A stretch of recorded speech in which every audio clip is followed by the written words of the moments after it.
All right, welcome back to the Pleb Underground. Figured I'd started off a little bit different here. Got all three of us up. Hello, everybody.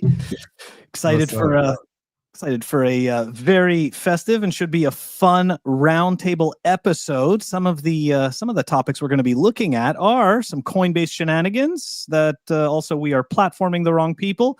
We've got some DCA Hopium. We've also got some of the what are the dumbest things that someone has said to you about Bitcoin. Bitcoiners are terrible at sales. I can attest to that, by the way. A terrible salesman. We've got some paper Bitcoin summer stuff. Ulric, you're going to be helping us out with some crazy M2 money supply relationship that we're going to be taking a look at. Bitcoin's public perception. El Salvador BTC. We've got a cautionary tale. The Economists. They're not going to make it. They're not going to make it. And of course, we've got some Then They Fight You. So guys, we've got a huge episode lined up. You know the deal. Before we dive into it, quick word from our sponsor, and we will be right back. Here we go. Pleb Underground is sponsored by Archimedes Emporium. Discover the pinnacle of precision engineering, starting with their Bitcoin logo wall clock, meticulously machined in Maine from a solid block of aerospace-grade aluminum, ensuring unparalleled durability and performance. Experience the difference of a product made without compromise. Head on over to Archimedes Emporium. All right. Ulric, Humble Warrior. What's up? It's been 2 Hello. weeks. I know. Right? It kind of feels like a lot has happened. A lot has happened. Yeah. We're not gonna dive into too much of that stuff. We are sticking to Bitcoin and the shenanigans going on in Bitcoin, and let's kick it off right away with Coinbase shenanigans. Let's do it. So here's an interesting post here from Maine. Coinbase CEO posting a sub 5 million MCAP shitter. What part of the cycle is this? That's right. And that is you guys aren't reading that wrong. That is a Balagis token. This might be a little reminiscent of BitClout. So here was Brian's strong response to this. Have you met Balaji? Owning a piece of his content creativity isn't a shitter. Oh, sir, I beg to differ. You're not owning any of his content. If you're into other coins, feel free to trade whatever you like, though. This is just an example. To each their own. Yes, of course, buy my shit coins. Does nobody remember BitClout? Is it like who? Like I just feel like it's a very small subsect of people that seem to have that elephant memory, right, in the space. And were you guys around for BitClout? I feel like I was, but I didn't even bother engaging in it. I mean, I was just kind of pure. I mean, again, I had my own token exposure like back in 2017, 2018, but after that, I was kind of done. You know, it's like I didn't really care. So all the I remember Breedlove was involved with it, and I was like, par for the course. Like, let's just keep it pushing. Yeah. I signed up for it. I found like I was gonna ask you that. There were like keys or something for it, right? Like I found a key. I was like, wait, I actually signed up for that, so I did, but I never did anything with it. You didn't end up buying anybody's tokens? No, I had no idea at that time what it even was. It just was something people were doing. Is the early days. It was the first attempt. It was the first attempt to really just monetize the self with shitcoins, and it was kind of funny when Breedlove did it, because after he got some backlash, because at the time it's going to be crazy, but at the time plebs were just when people would do that, you just get called out for bullshit, right? You wouldn't get applauded and retweeted and like, yeah, net positive for Bitcoin. Now, back then it was like, no, what you're doing is a scam and we are calling you out as a scammer. He walked it back and he was like, it's an experiment. Like, really, dude? Like we've all been in the space as long as you like we it's a shitcoin experiment. Anyways, yeah, that was good times. Good times. Moving on. Speaking of, I guess it's kind of like we're starting off with some fails, but don't worry, guys. We've got some hopium. Got some hopiums. Here we go. All right. So this, I always love Predator, right? A lot of people get really butthurt what Predator says. It's kind of funny. It definitely is. But yeah, so here we go. This guy gets main stage speaking slots at all conferences, speaking on all podcasts, and runs Bitcoin hedge funds. And he doesn't even run a node. Yes, it's talking about Gary Gardner. Oh God. So anyways, yes, let's see if I can get that blown up a little bit. So here, this is, I'm just referencing a tweet, right? So people understand what Predator was talking about. So this was a tweet from Gary himself. I will start a node the moment the community of experts, that language, the community of experts can clarify that all nodes are equal, irrespective of their size, volume, or level of activity. To date, I am under the belief that is not accurate. I feel like that's it's a well-spoken cop-out, so you can continue to treat Bitcoin as some sort of fiat leverage gambling play. And you have no care about the foundations of the network, other than that other people care enough about it, because those are the people that actually give it value. So he's sort of like exporting or importing the value proposition, or the people that bring the value proposition to the network, so that he can capitalize on it in some sort of hyper financialized way. Meanwhile, he's well-spoken, and he's a billionaire, and people want to be around him. I saw him in a random space not 3 days ago. So he purports to be a man of the people. I guess maybe I'm too old. Maybe I've been around, growing up in LA, maybe I've seen enough famous people to kind of know that, how they operate. But, this is par for the course, especially in the Bitcoin community, where you had people going on to the Toxic Happy Hour, podcast spaces back in the day. And, it made people feel like they were one of the guys. No, I'll just be frank. You're not one of the guys. The people who came on the stage that were hedge fund managers and multi-billionaires. We're not even talking about, Jeff Ross or Jeff Booth, the guys who are wealthy. We're talking about the ones who pop on MSNBC.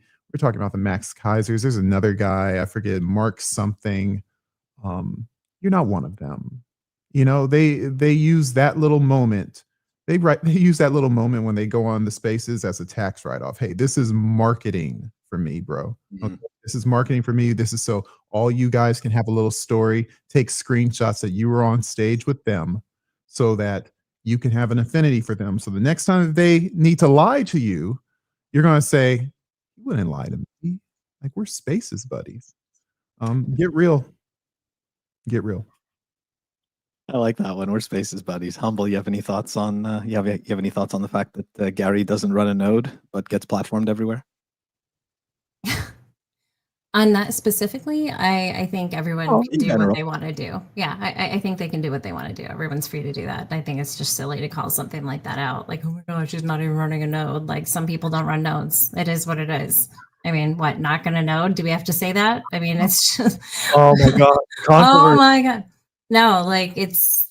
people have a right to do whatever the hell they want to do. And what Bitcoin is to Gary is not what it is to other people. And that's fine. Like, he's exploring the space. He's newer to the space, and he's interested in it for different reasons because of his background. And so naturally there's like this gravitation, and, that's for Grant and Gary, it was real estate, but then, I think he was part of, ExxonMobil too, right? And stepped away from that. So it's up their alley. They're just exploring it and trying to figure it out. So yeah, I know that these guys get a lot of hate in the space. And I think part of that is because they came in and they were already successful, and a lot of people have a problem with that.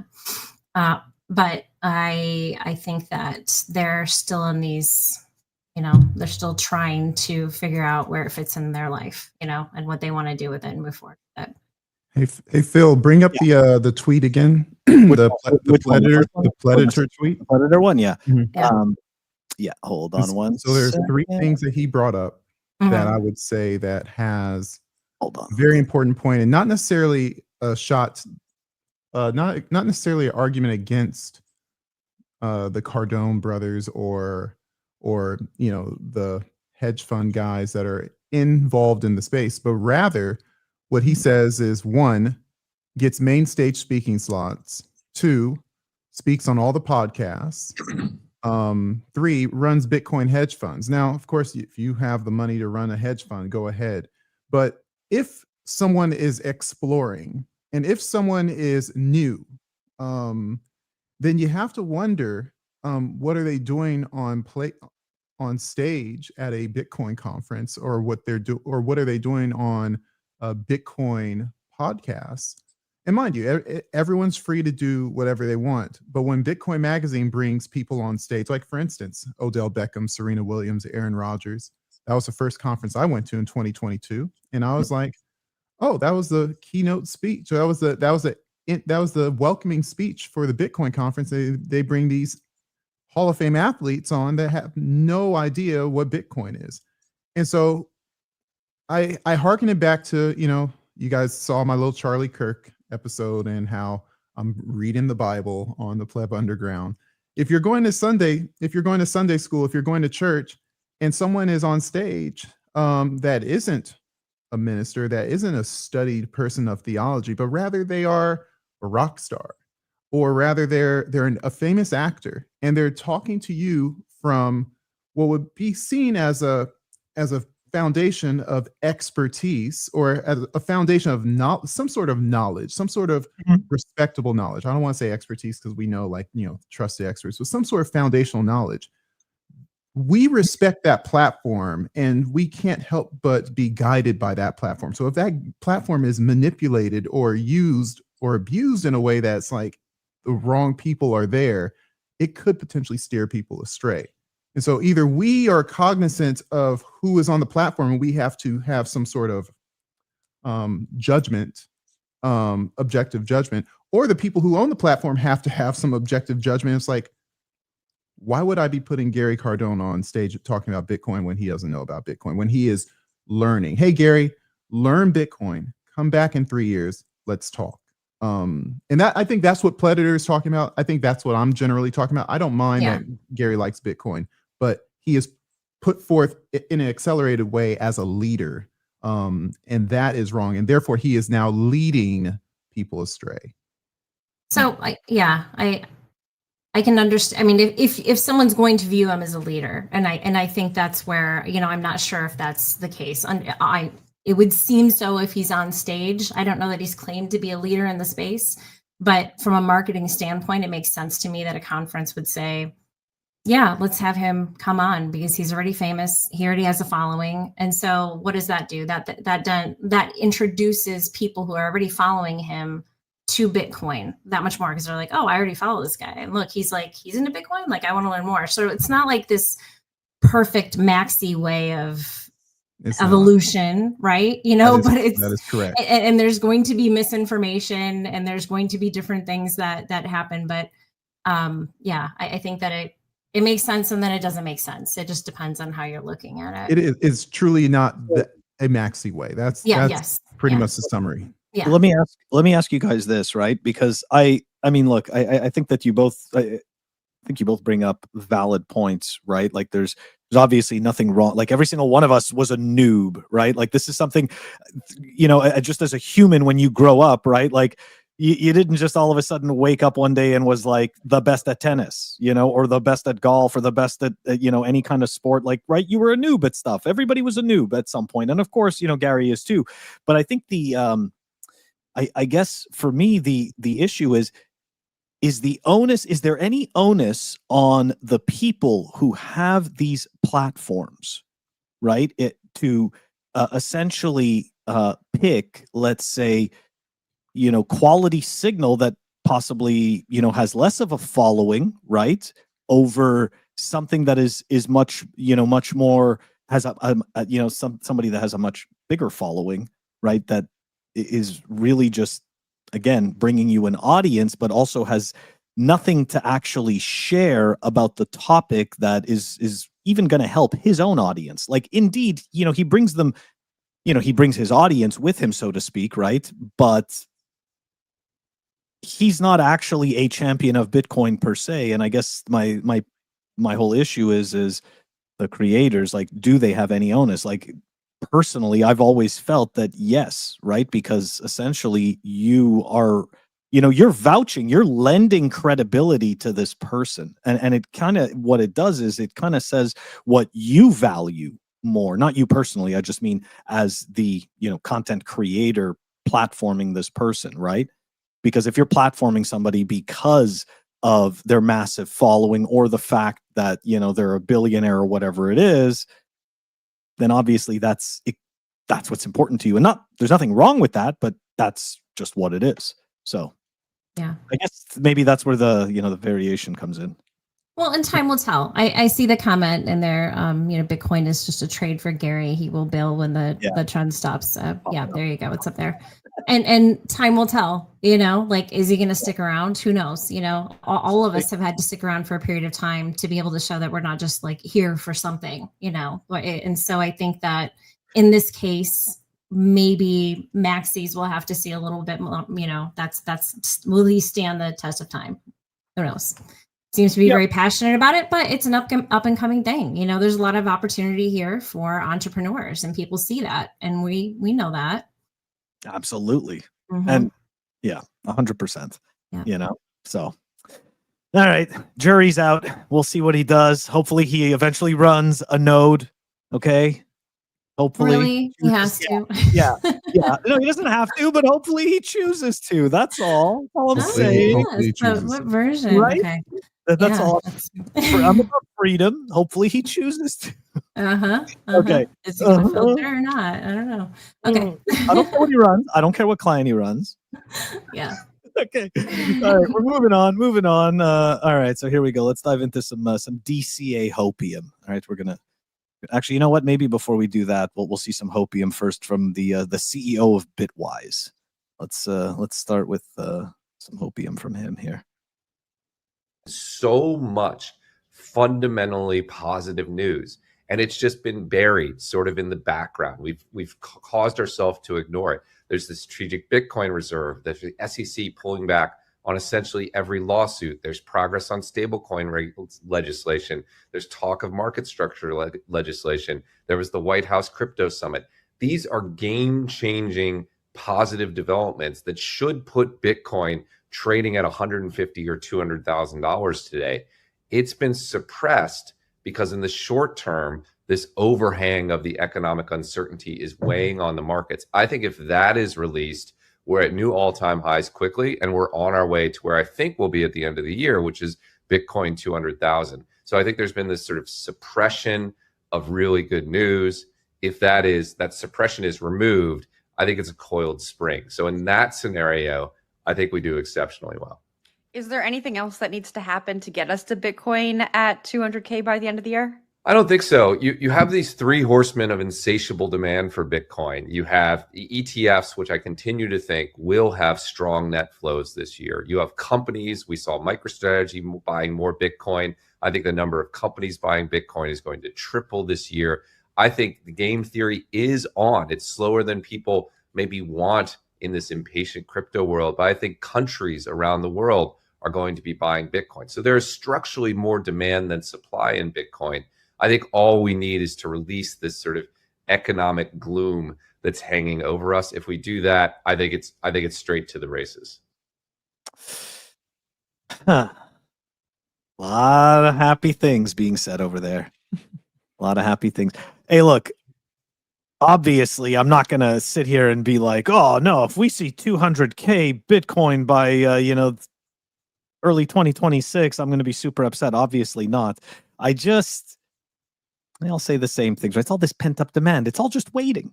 It's all just waiting there, right? What's it waiting on exactly? Right? Like, think about that for a second. What's missing here, right? Like, for years now, there's going to be shortages of Bitcoin on the exchanges, and somehow miraculously there's always the same amount of Bitcoin on exchanges. I don't know how it happens. Just slight variance. Every day I see a podcast or two talking about supply shock. You know, that supply shock is always coming. It's always coming. Like like any day now, man. Supply shock is going to hit, and it's just going to be. And then we're off to the races, right? Like a coiled spring. We have these buzzwords that are used to hypnotize the normies. And when we talk about normies, we're talking about people who aren't in control of economic forces. And it's used to make them wait. It's used to make them buy irrationally. It's used to make them make economic decisions that aren't based on facts, aren't based on foundations. And that's why you have the pleb underground, of course, right? It's like this guy is saying that Bitcoin is going to blow up as soon as the economic conditions are right. So in other words, as soon as we have a news cycle with no bad news, which the media can't have that because bad news is profitable, that means that Bitcoin is going to go up. I'll tell you, I thought Bitcoin was supposed to be the new system that is parallel or antagonistic or will crush the old system. And somehow all this good fiat news has to happen in order for Bitcoin to go up.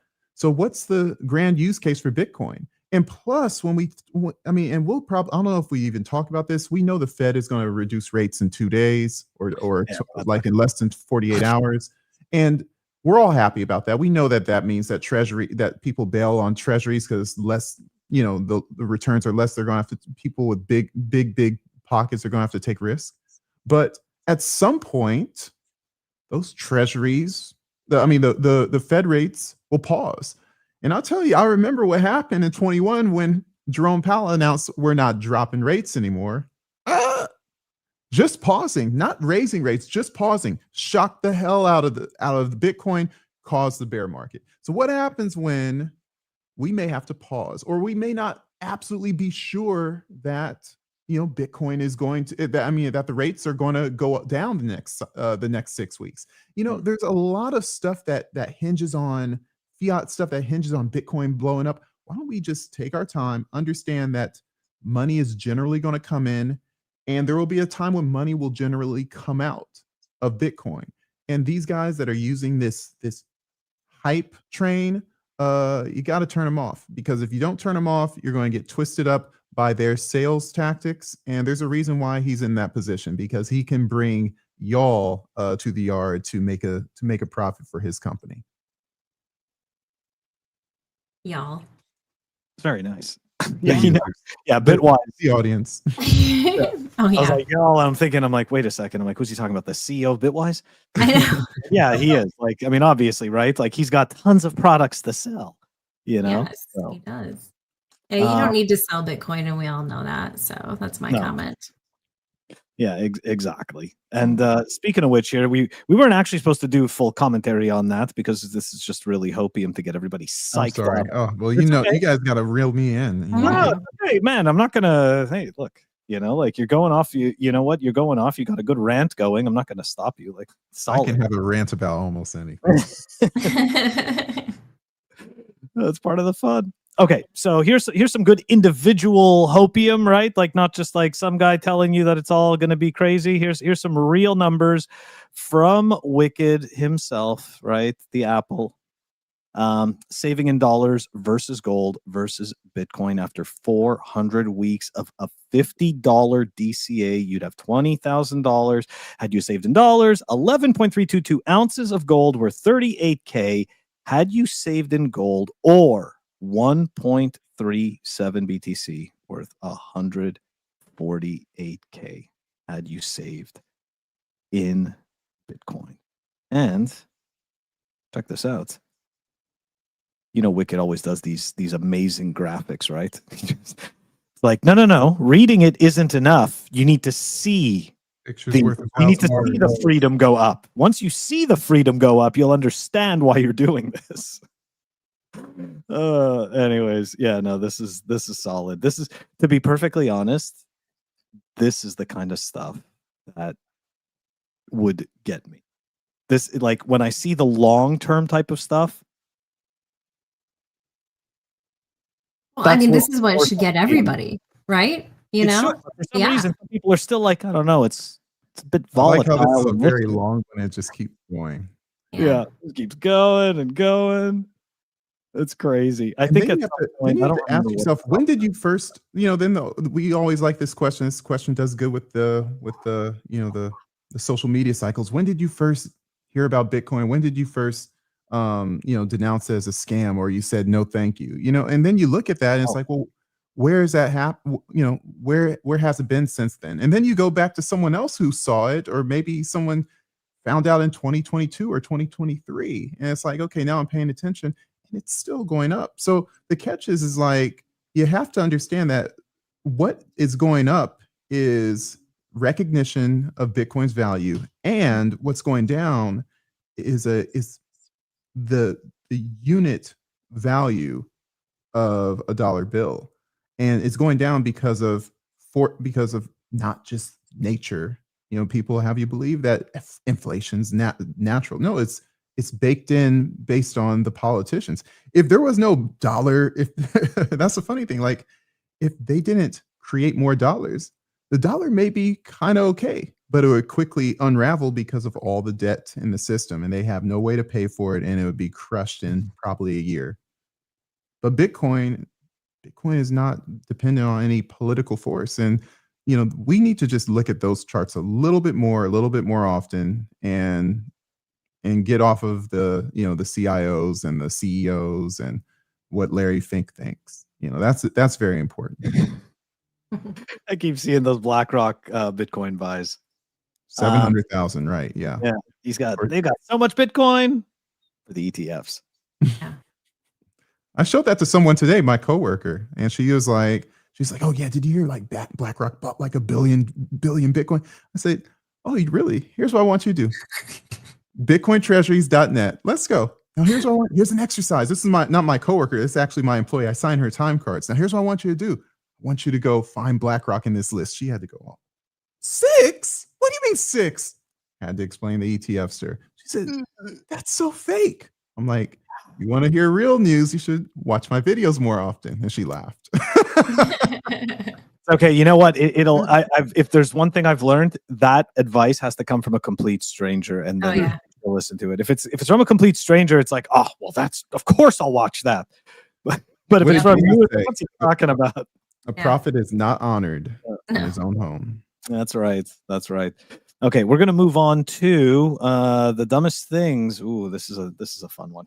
Dumbest things someone said to you about Bitcoin. But before we do, I just want to give a quick shout out here to TC, right? Who released this time chain calendar app. Do we have? Hold on. Oh, no.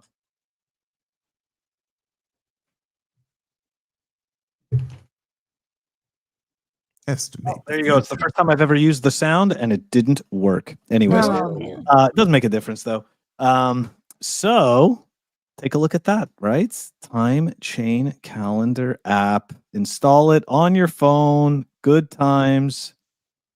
If you want to get access to the really crazy features, subscribe. Humble, I saw that you subscribed. Very nice. Yeah. So TC has been working like crazy on this thing. And if you don't know Mr. Circles, you should. But yeah, it's by far, between him and Ant, right? Time chain stats, like between time chain stats, time chain calendar, it's like you've got everything that you need to know about Bitcoin all the time. And this thing just looks so good on your phone. A new app, because he had another app, and now instead of updating the old one, he just completely released a brand new app. So go install that.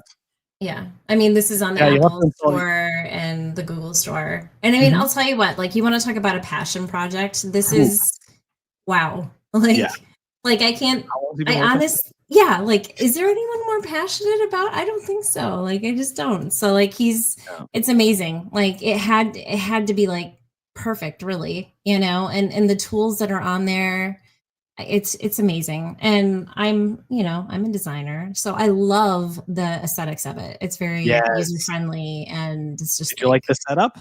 Yes. Yeah. Right? Yeah, The setup yeah. that takes you through, like he literally, as you're setting it up, it explains to you what each circle is. Yep. Mm-hmm. Like, why not? Nice and simple. I know what I'm looking at. Yep. You know? Exactly. It's Yeah. very nice. And I believe for like an entire year, and I'm not sure if it's promotional pricing or not, but it was like, what, 26 or 29? 29. Yeah. Yeah. So it's awesome. And I know he's going to be releasing updates and stuff. Oh yeah, big. He has a whole bunch of ideas. Yeah. Telling me about them. Obviously, can't share them, but like he has some Yeah. really cool ideas. I'm super excited for him. Yeah. Good stuff, DC. Congratulations, and yes, he's actually going to be joining us on the show this Friday. He's going to be joining us on the show this Friday. He's going to talk about the app. Hopefully, he will share some of these features that he's working on. Maybe some kind of a tease. We'll see. But yes, all right. There's a time chain clock too. Like, yeah. Oh yeah, that's right. Who was it? Is that Torture that makes it? No, I do. Oh, you do. Sorry. I'm sorry. I always forget. There's so many different collabs, Humble. I'm sorry. I know. No. So with Torture, he does the those plates. So if you have like a birthday, a special day that you want commemorated. Yeah. That's what he does. So yeah. And I haven't spoken with Torture in forever. I hope he's well. Right? Yeah. You know what? I think I went to go check his account like a month or so ago just to see. And I think he's still posting and stuff like that. Just haven't seen him around, Yeah. So, Is he? Yep. He's probably, either that or he just doesn't want to deal with the drama, which is very noble. Yes. Yeah. All right. Let's go. We've got more stuffs. Here we go. Dumbest thing, right? The dumbest thing that somebody has said to you about Bitcoin. So it's interesting because Ulric was talking about the first time before in the previous segment, right? The first time you rejected Bitcoin. So here we go. Seb Bunny, that sats are pegged to Bitcoin. And at some point that may break and you'll have hyperinflation of sats. And the original post, right, was from FOMO21. What's the dumbest? It's good. It's great engagement. Honestly, great engagement and something to think about. And it obviously, right, like this is one of those posts that gets you thinking, all right, once I understood why Bitcoin, then you're on the other side of that argument. Because I remember being the person at first on the other side of that argument where it was, this is a scam and this is just nerd money and it's going to go away like everything else, But then you become the person on the other side of that equation. And I was thinking to myself, I don't think I've actually ever heard anything that stupid. I mean, I'm thinking about it and it's like, I mean, is it stupid though? I think I'm being a jerk. I think it's that pretty one's wild. The person really thought about it. I mean, because they had to know about all of those different details about Bitcoin to be able to come up with that. Like, so it's like, if you knew that much, how are you? What? What? So maybe it is the dumbest thing. Oh my god. Okay, but it got me thinking. You guys, can you think? Is there what's the off the top of your heads? I mean, I think a Chinese money laundering scam. And by the way, in 2024, I think that was pretty. That one was so shocking. I never talked to the guy about Bitcoin ever again. And when he tries to like send me, things about Bitcoin, I'm like, bro, I don't have anything to say good. I was done. Chinese money laundering scam, as it was pumping too. So yeah, interesting. Like it's not like it was 2016. Okay, maybe it's 2024, bro. Like Elizabeth Warren has gotten past that part. Humble, any ridiculousness on I mean, your part? that one is so hard to top. I can't think of anything that comes close to that. I mean, honestly, it's like, okay, only rich people buy Bitcoin. Like, and to me, that was like, wait, what? Like, or only rich people buy Bitcoin and they're not going to sell it. Something like that. Like and that didn't make sense to me. So I was just like, where are you? That's the thing when you hear things like this, like the one that you just showed, I have no idea. It seems like a total misunderstanding. That's where they came up with this. Like they just really, truly didn't understand Bitcoin. They're thinking of the dollar. Huh? They're thinking of the dollar.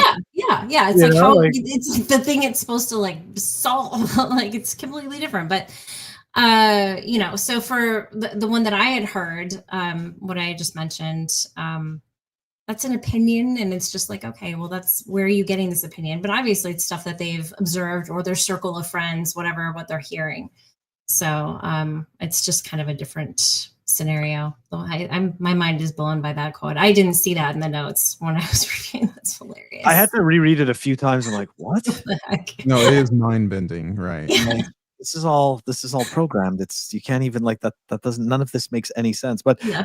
in all fairness, I've often gotten the the typical, everybody could just make another Bitcoin, right? Like, that's like the typical thing that I've heard from like almost every, I shouldn't say every person, but like if I was to choose the one thing that I've heard from the majority of people, it's that you could just go make another one. It's like there's 3 million other ones and none of them have top Bitcoin. I'm guessing 3,000,001 is the one that will win.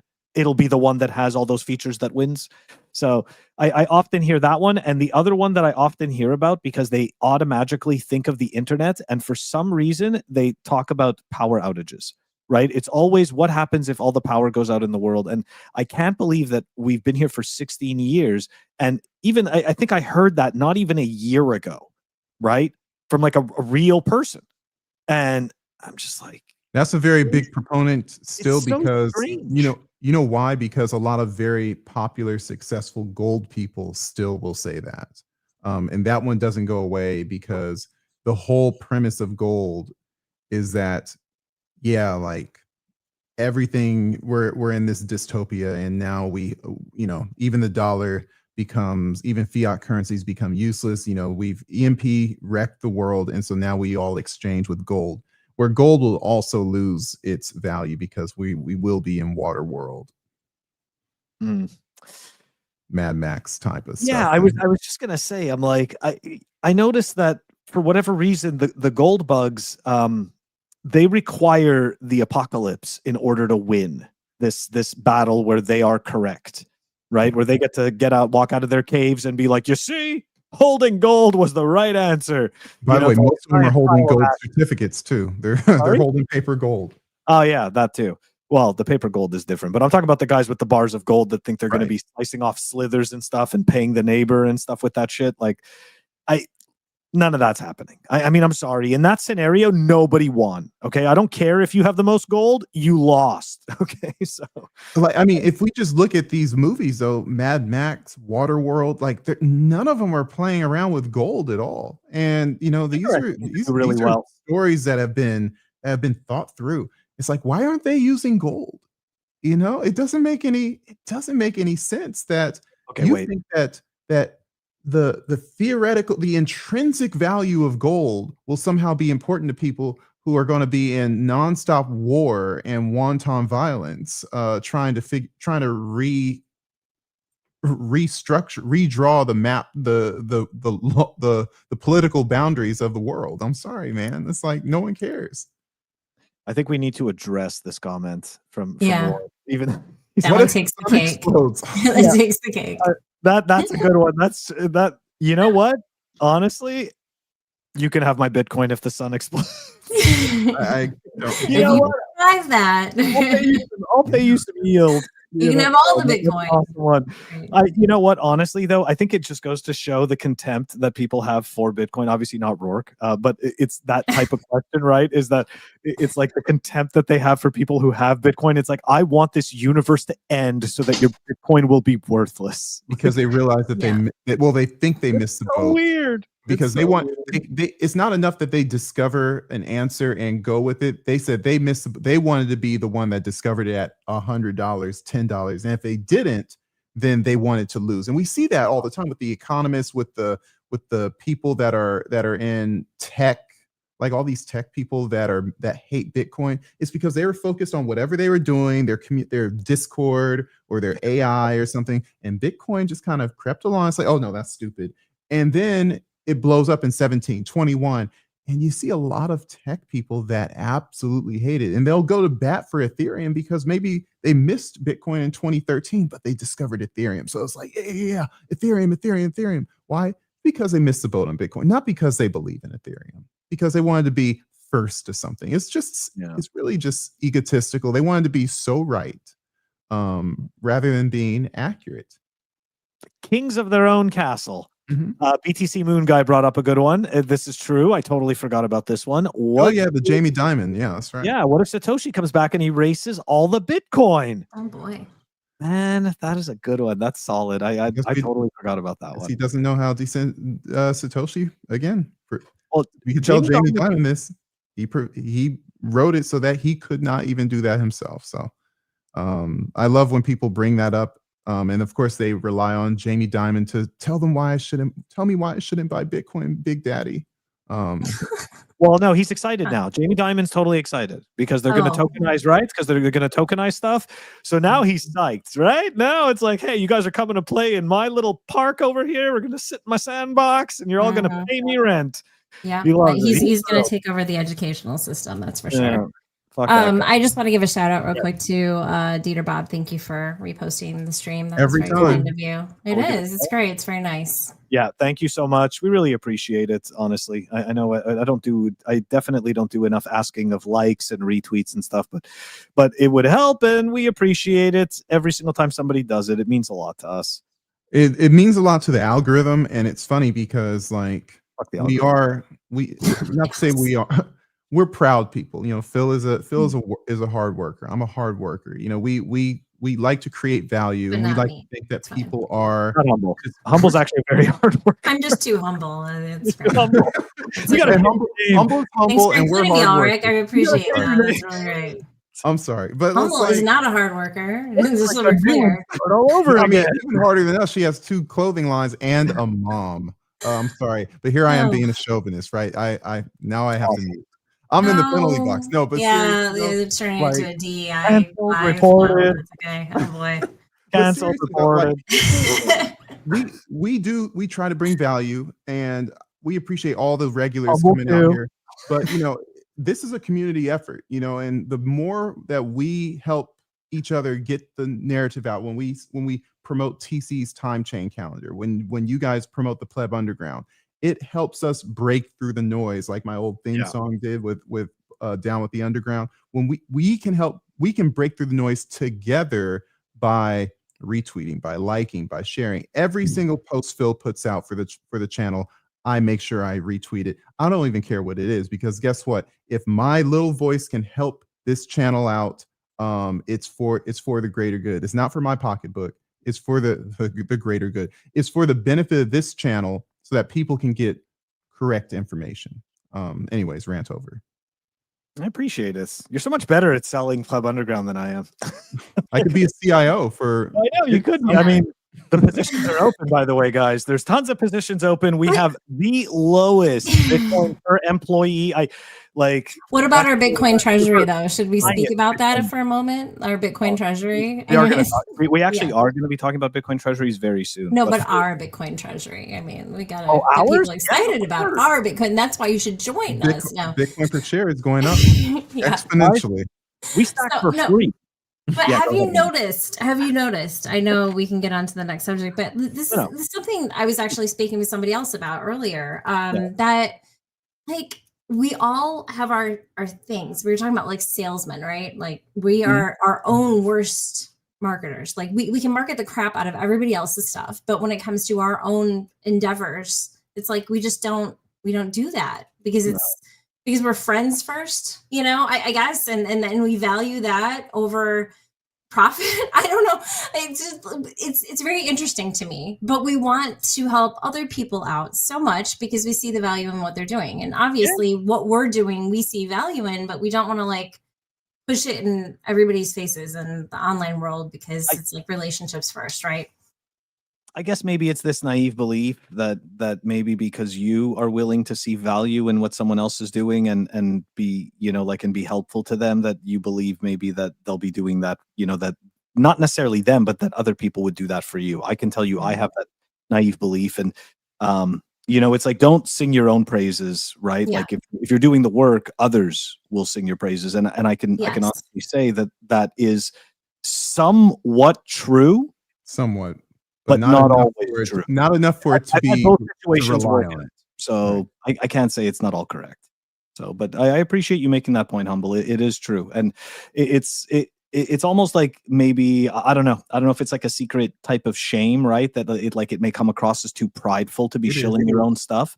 But at the same time, it's like, it's like if you aren't gonna tell people about your thing and what you're doing and be proud of it, then who will?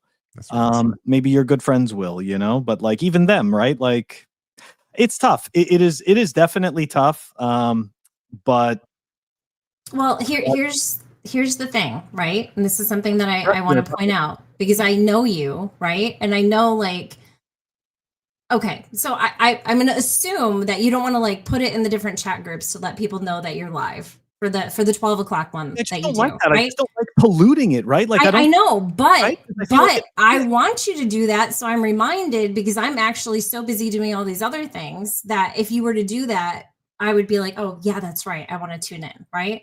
So it's like I'm finding myself catching it way too late. So I know that I feel that way, and so I'm assuming that others are probably like, well, yeah, I mean, I'm not going to consider it polluting a group chat to let me know that you're live.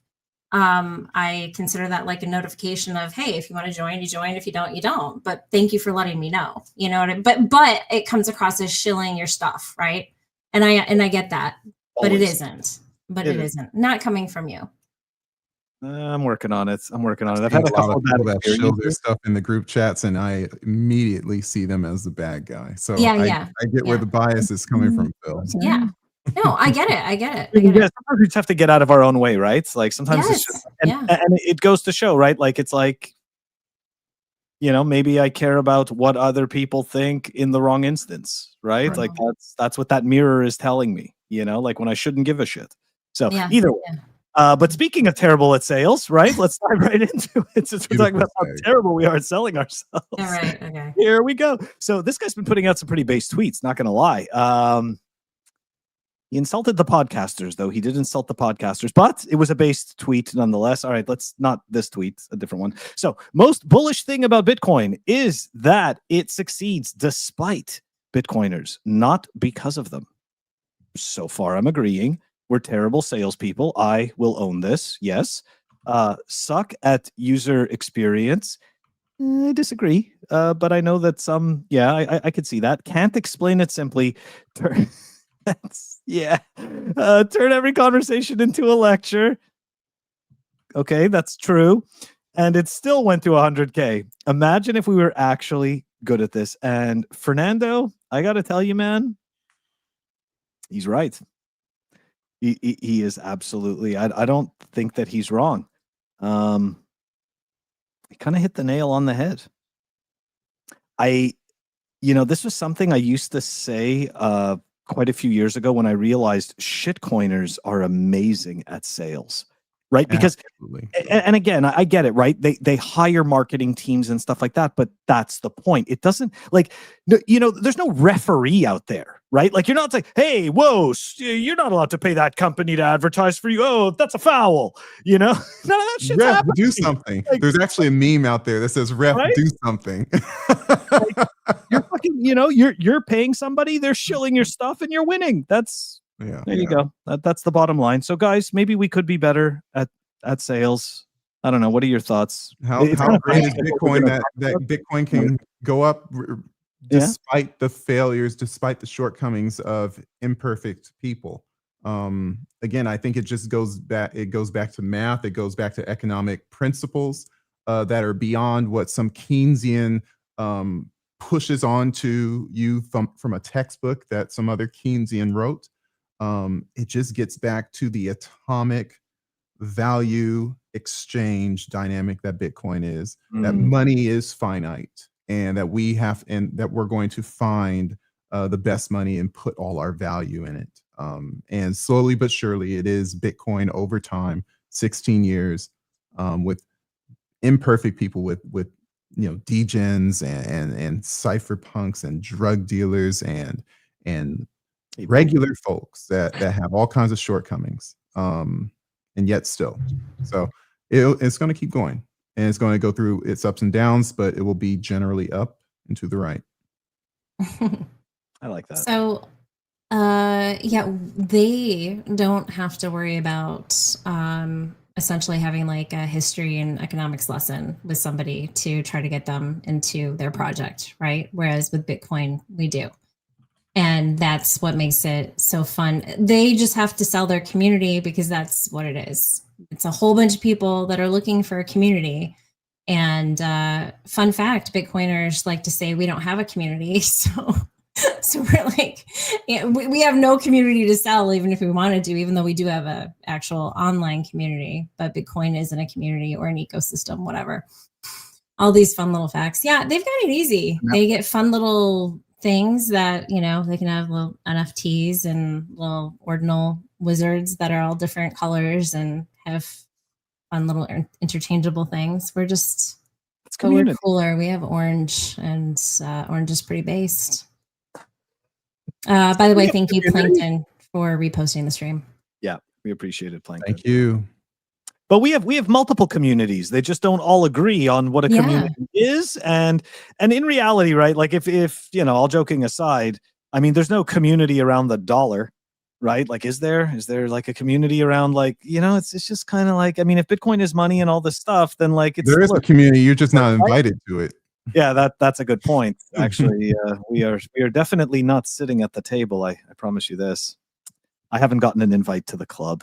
No. And the funny thing is, like, a lot of these very successful fiat successful Bitcoiners are utilizing Bitcoin to try to get invited to that dollar club. And I think I think a lot of people are using Bitcoin as that proverbial tryout. They're seeing Bitcoin as this novel trailblazing, what do you call it, industry that is financial, sort of, and it can mirror the financial things that are like the dollar and euro that you see on you know, mainstream media. And so Bitcoin, I think, is almost like people's second shot, or people's kind of slingshot, if you will, using it as a like almost centripetal force or orbital force to try to shoot you out into the stars. You see it with whether they're, you know, the big podcasts, or whether they're, you know, they're trying to be an executive on these Bitcoin treasury companies. It's a way to say, hey, I made it.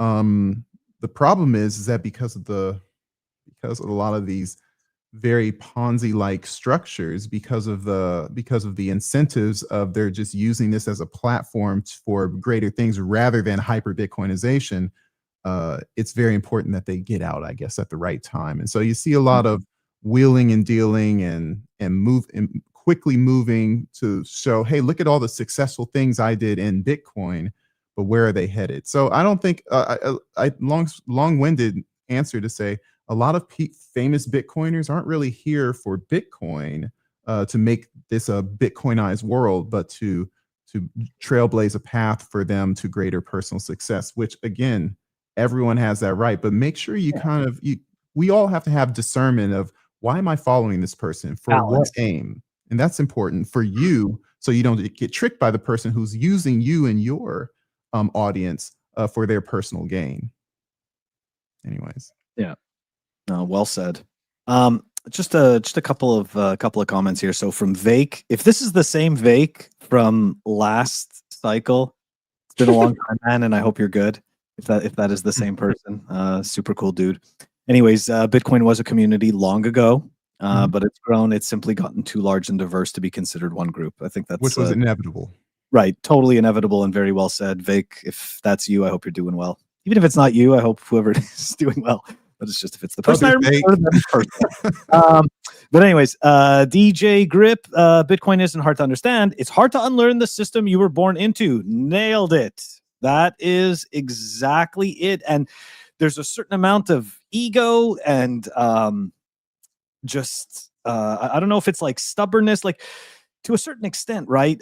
People personalize. It is him. Yes, it is Vake. That's awesome.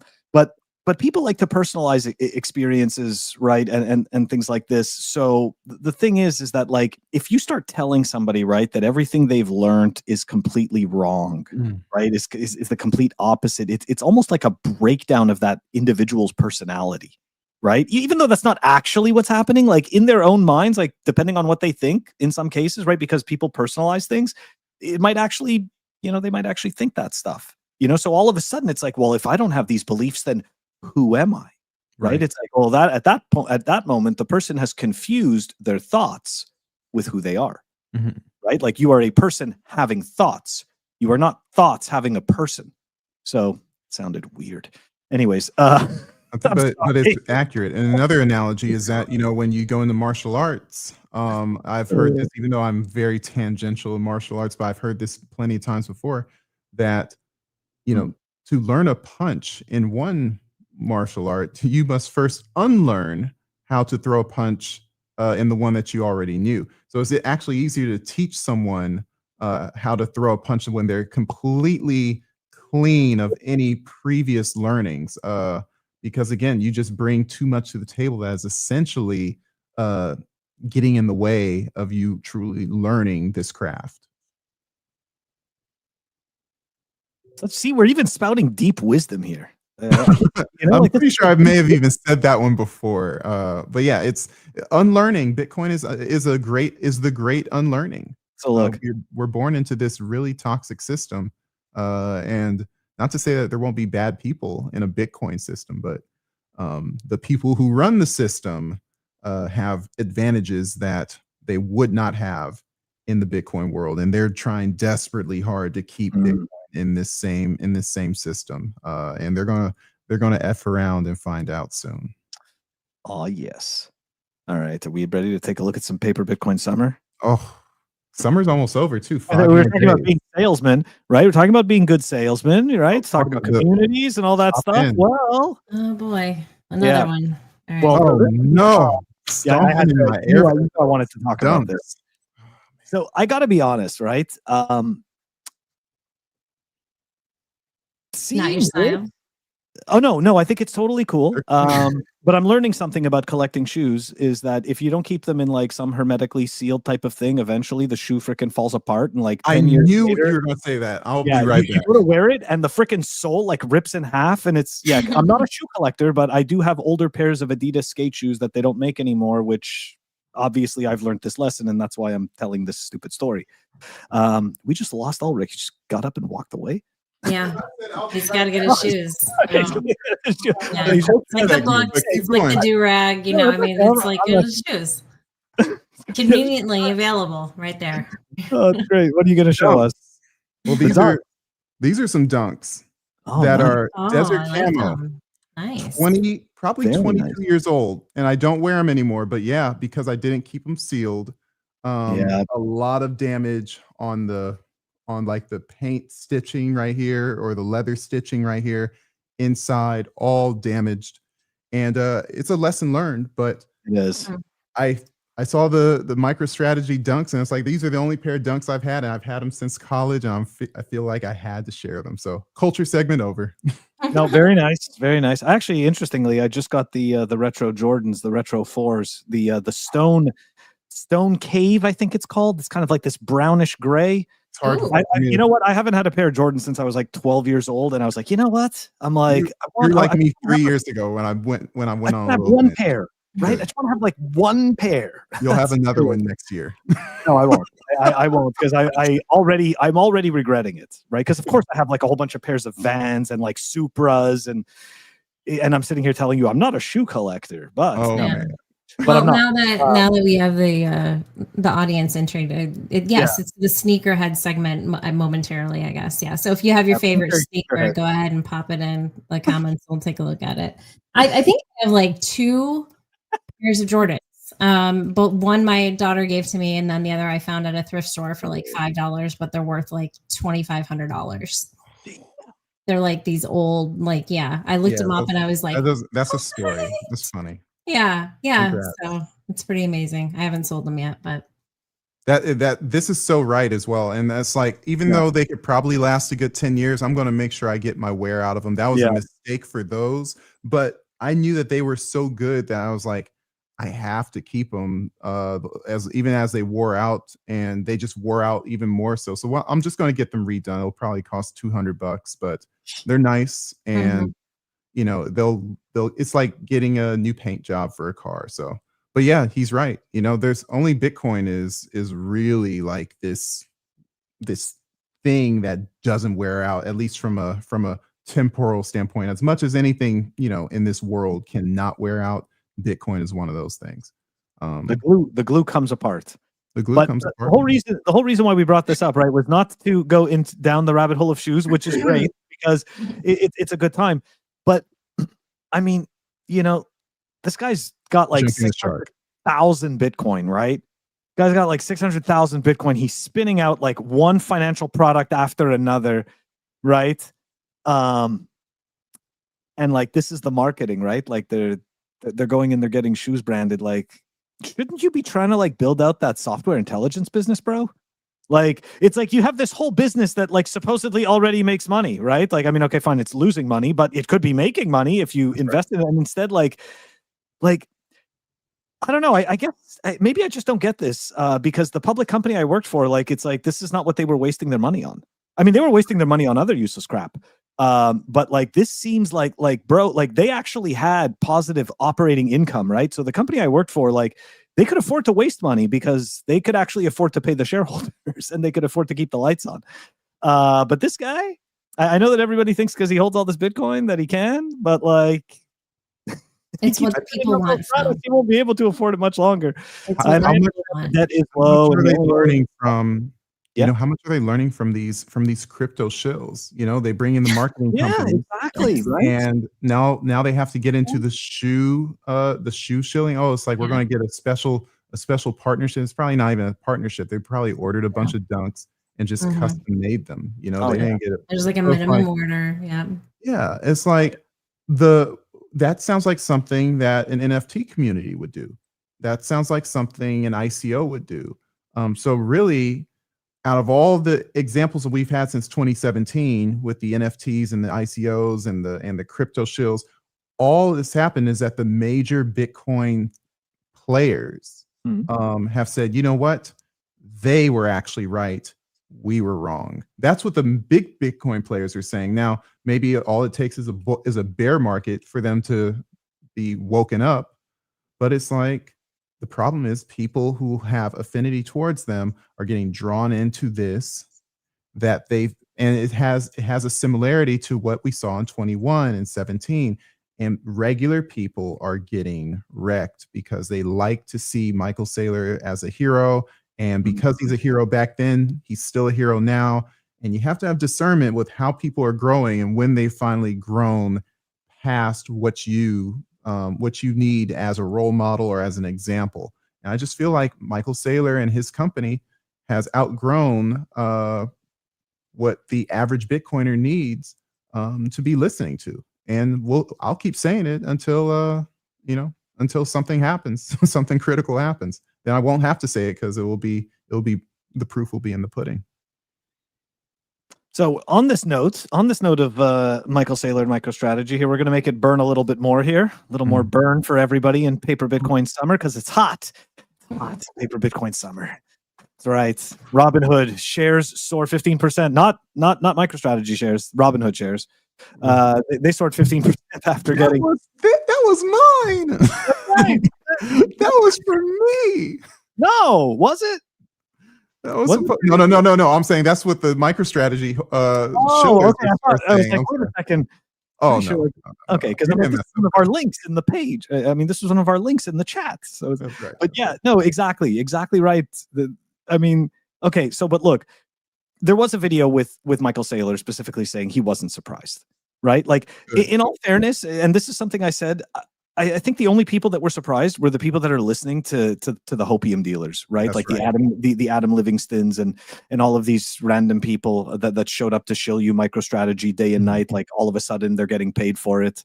Those if you were listening to those people all the time because you think they're smart, then of course you'd be extremely disappointed and you'd think to yourself, what went wrong, right? But the truth is that MicroStrategy only became illegible in the last few months. Like maybe the last 6 to 8 months. You know, some of these businesses that have been waiting to be added to the S&P. I mean, it's been years. Now, granted, I'm not saying that it is a process that is not without some type of Politics, biases. yeah, thank you. Politics, biases, right? It's a nice way of saying, some type of forms of corruption, Right. because it is a good old boys club, right? And you don't really hear much about the secret board that decides and how they decide. So, granted, there is that aspect of it, but in terms of giving these, giving them the benefit of the doubt, MicroStrategy has only recently been illegible. So, that kind of teaches everybody a lesson about the hopium dealers. You got to be careful, because every piece of news is guaranteed for them, right? Every piece of news is sending Bitcoin to the moon. Every piece of news is telling you that you're too late. You haven't stacked enough. You've missed the boat. You don't have enough time, right? Act now. If this all sounds familiar, it's because you've been getting trained in infomercials your entire life and watching commercials, right? Trying to get people to make time-sensitive decisions. Why? Why do you need to be making time-sensitive decisions? Why do I need to act now? Why do I need to act fast? Right. And the hopium dealers are literally pulling that formula out because they know it works on frantic, uninformed people, audiences. And that's what they're going for. It's literally it's savagery. And guess what? And they don't care about hyper Bitcoins. They don't care about a better world for regular working class people. They're trying to get out from that realm of working class so that they can just sit on their fixed income forever. They want to retire early. And if they have to retire, if they have to work you over, if they have to cheat you to retire early, so be it. I'll tell you that. That Robin Hood thing, like all the stuff that I heard about people expecting the S&P 500. It's like, when did Bitcoiners become so reliant on fiat titles in order to become successful? Like, if MicroStrategy really is that foundational company to represent Bitcoin, they don't need the S&P 500. They can say, they can give the middle finger to the S&P 500 and blow past all of them and say, look at me now. And honestly, if they do that, that would be the best case. They don't need otherwise the S&P 500 can take credit for, look, we made you. So a better path in my eyes as a MicroStrategy shareholder is like, good. Let MicroStrategy do well. Hopefully they didn't ruin themselves during the peak of the bull market. Show what they're made of, and then stick your chest out and say, we didn't need your fiat title. Thank you, but no thank you. Very nice. Very, very nice. I could say something good about MicroStrategy once in a while. I know. It's hey, look, there's nothing, it's like I'm always like one of the first people to criticize them, but like, hey, when they get something right, they get something right. They just haven't gotten something right in a really long time. A long time. Right? Like, that's all. But they're working their way. They're trying. Look, at this point, I think he's slowly starting to realize that he actually needs to bring money in besides shares and bonds and stuff like that. So now he's like maybe thinking, maybe I should look at this, software business that I've had for the last 30 years that's been struggling. Somebody will buy our stuff. No, I'm kidding. They do have customers. But yeah, they're losing market share. Anyways, we're going to move on from the MicroStrategy, the paper Bitcoin summer, and we're going to move to Ulric, the Bitcoins. Huh? I said pressure on. That's right. The M2 stuff. We're going to pull this stuff up for you. Hey, Humble, you going to get a pair of those shoes? No, I'm not going to get a pair of those shoes. You're not gonna get those shoes. No, and for those who would like to get a pair of shoes that look like those shoes, you can just design your own and go on the Nike website and do that yourself. So, yeah, you can have your own limited edition of one. Like, it's pretty based. Yeah. I did that at the Vans website. So yeah, I totally agree. It's cool stuff to design your own shoes. I think I did that even at the Adidas website as well. I designed my own pair of Superstars. Yeah, you know what? Converse. I did it with Converse, and they all do them. It was amazing. Like, I had the coolest pair, and then the next year they got rid of the orange thread, and so I was just like, what? So you couldn't do it? Yeah, like I should have bought them, but that one year and I didn't because I assumed they'd always have orange. They better have it now because orange is actually like the color of the year. That's what obviously we've seen that with the iPhone and Yes. Taylor Swift. It's her color. So I don't know, Converse, if they don't have orange, it's they need to fire their product development people and bring me in or something. I don't know. I wouldn't work for him, but yeah. Like, what's wrong with you? Converse has managed to stay in style for like Yeah. 50 Ever? years, or like 80 years or something. Like They were also acquired by Nike a few years ago. of course. Maybe a decade ago. So they brought in Nike people. Interesting. Yeah. Okay, All right, so take a look at this go in with extra slide. Bitcoin. So Sina was talking about let's see if we can make that screen that bigger if you can. Otherwise, Sina is basically talking about graphs or projections using charts, using M2 supply, really talking about the M2 supply as a leading indicator for Bitcoin. And I'll admit, I thought it was pretty. I thought I liked it. But hearing from a data scientist, a PhD, a learned person, someone who teaches at a university and in Bitcoin, he's like, he understands the shortcomings from academia, applying his Bitcoin knowledge, breaking this down in basically a 10-minute video. He essentially summarizes this narrative about the M2 supply to be a form of overfitting. And overfitting is essentially creating a correlation that is too tight, that doesn't fit in the form of any standard curve. And when you think of a standard curve, you think of a slope or a quadrilateral equation, a sine, cosine wave, anything that produces some sort of standard mathematical formula that can be utilized over a wide range over a long period of time.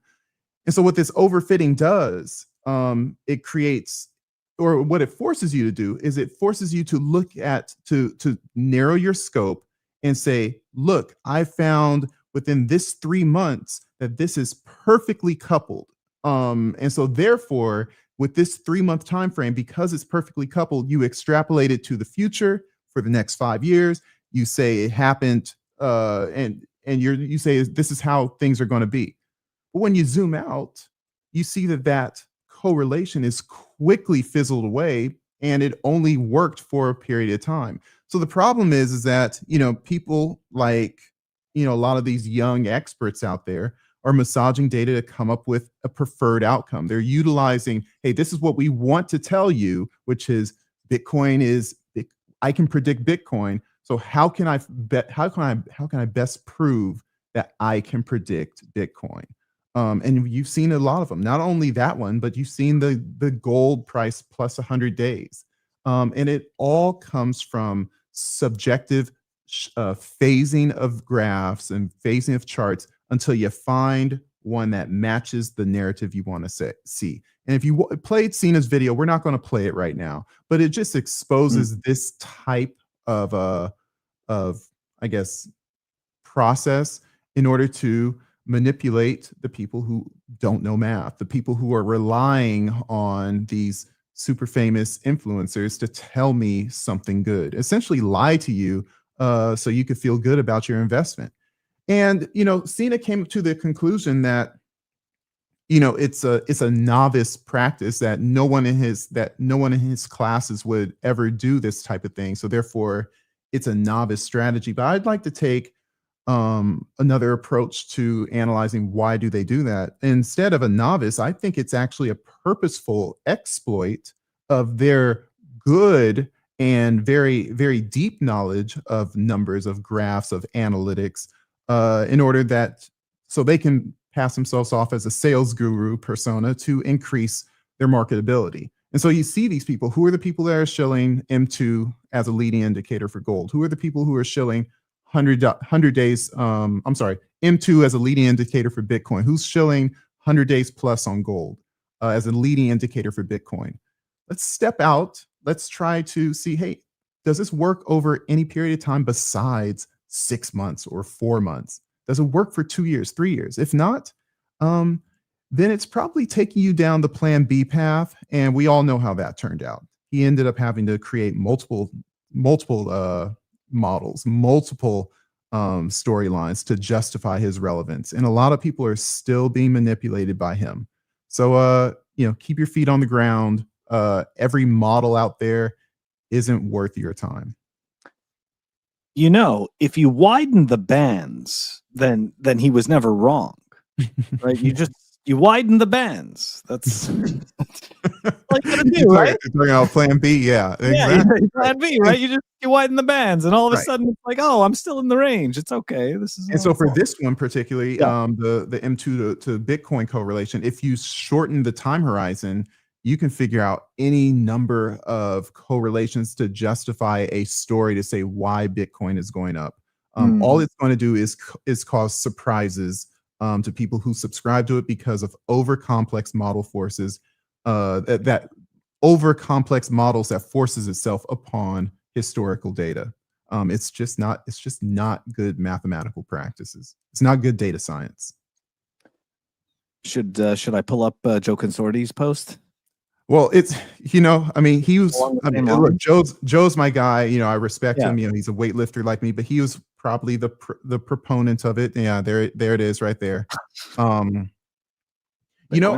remember reaching out to him, and I have this post back in March where I was like, yeah, this is kind of working. Like, hey man, why don't you post this? But he posted and we don't have it, so I'm just going to read it. And on March 9th, he said, this, meaning the M2 to Bitcoin correlation, has loosened to the point that it hardly resembles what it did several months back. Remember, this is March 9th, he said this. This chart is not actionable whatsoever. The takeaway is that Bitcoin is fulfilling its design, rising as a global money and money supply and balance sheet capacity rise. Remember, he shows, corporate treasuries. Even if M2 isn't the best measure. Now, he said that on March, okay? We're in September, 6 months later, and I think you still see him posting these M2 to Bitcoin correlations, even though he says here it's not actionable and it's loosened to the point that it hardly resembles what it did before when for a moment in time, it was picture perfect. So he admitted that, but guess what? You post that shit and it gets 300 likes, 1,000 likes. When for someone who's trying to increase his marketability, it's hard to turn that off when people are chewing it up. So again, it's not his fault that the audience is liking what he's selling, even though it ends up being wrong. But it looks good, and it goes up and to the right. Yeah. So watch out, audience. Like, who are you listening to? Are you listening to people for the right reasons? Are they telling you a story for the right reasons? We're gonna do the mud wrestling next week. Mud wrestling. At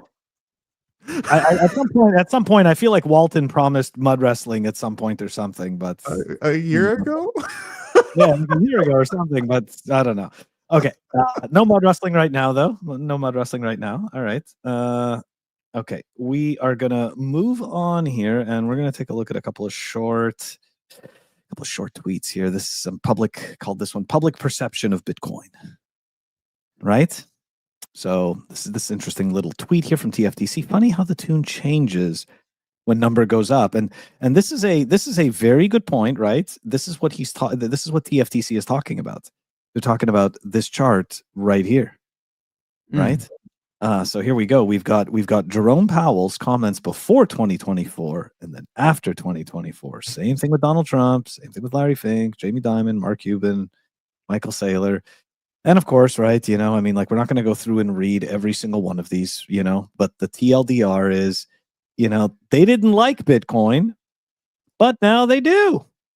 And this is no surprise, right?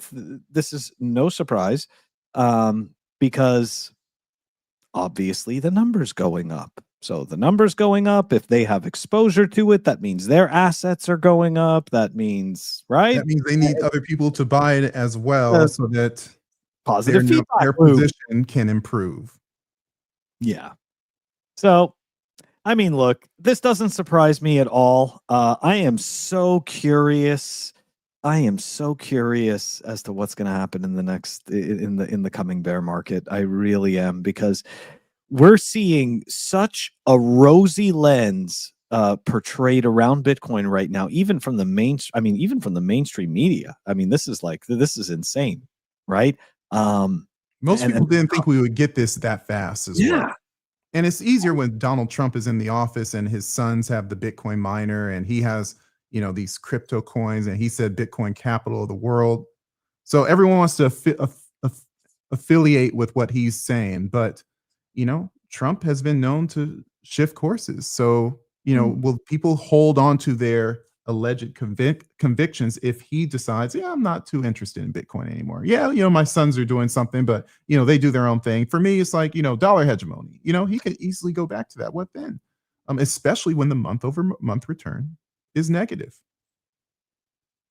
Yeah, I'm afraid of when that happens, just because I know that is going to come, right? In terms of public perception, right? Like that is 100%. It's baked right into it. Like we're going to end up seeing this, like, to a certain extent, right? These people are entrepreneurs, right? And right now this is the hot thing that is making them a lot of money. And so it's really cool.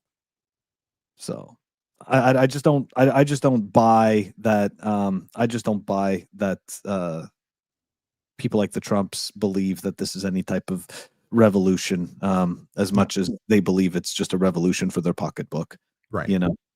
So I don't think it's monetary freedom on their end. They already have monetary. They got their monetary freedom. That's part of what people don't understand, right? Like that's where it kind of goes back to something that, like, I think somebody said to you about, like, only the rich people will buy Bitcoin and never sell it. It's like they don't care. Like that's the other thing, right? Like, so if, let's say, you have a business or several businesses that generate, let's say, I don't know, 5 to 10 times what you spend in a month, you really think you're going to care about holding on to some digital asset that preserves your purchasing power over time?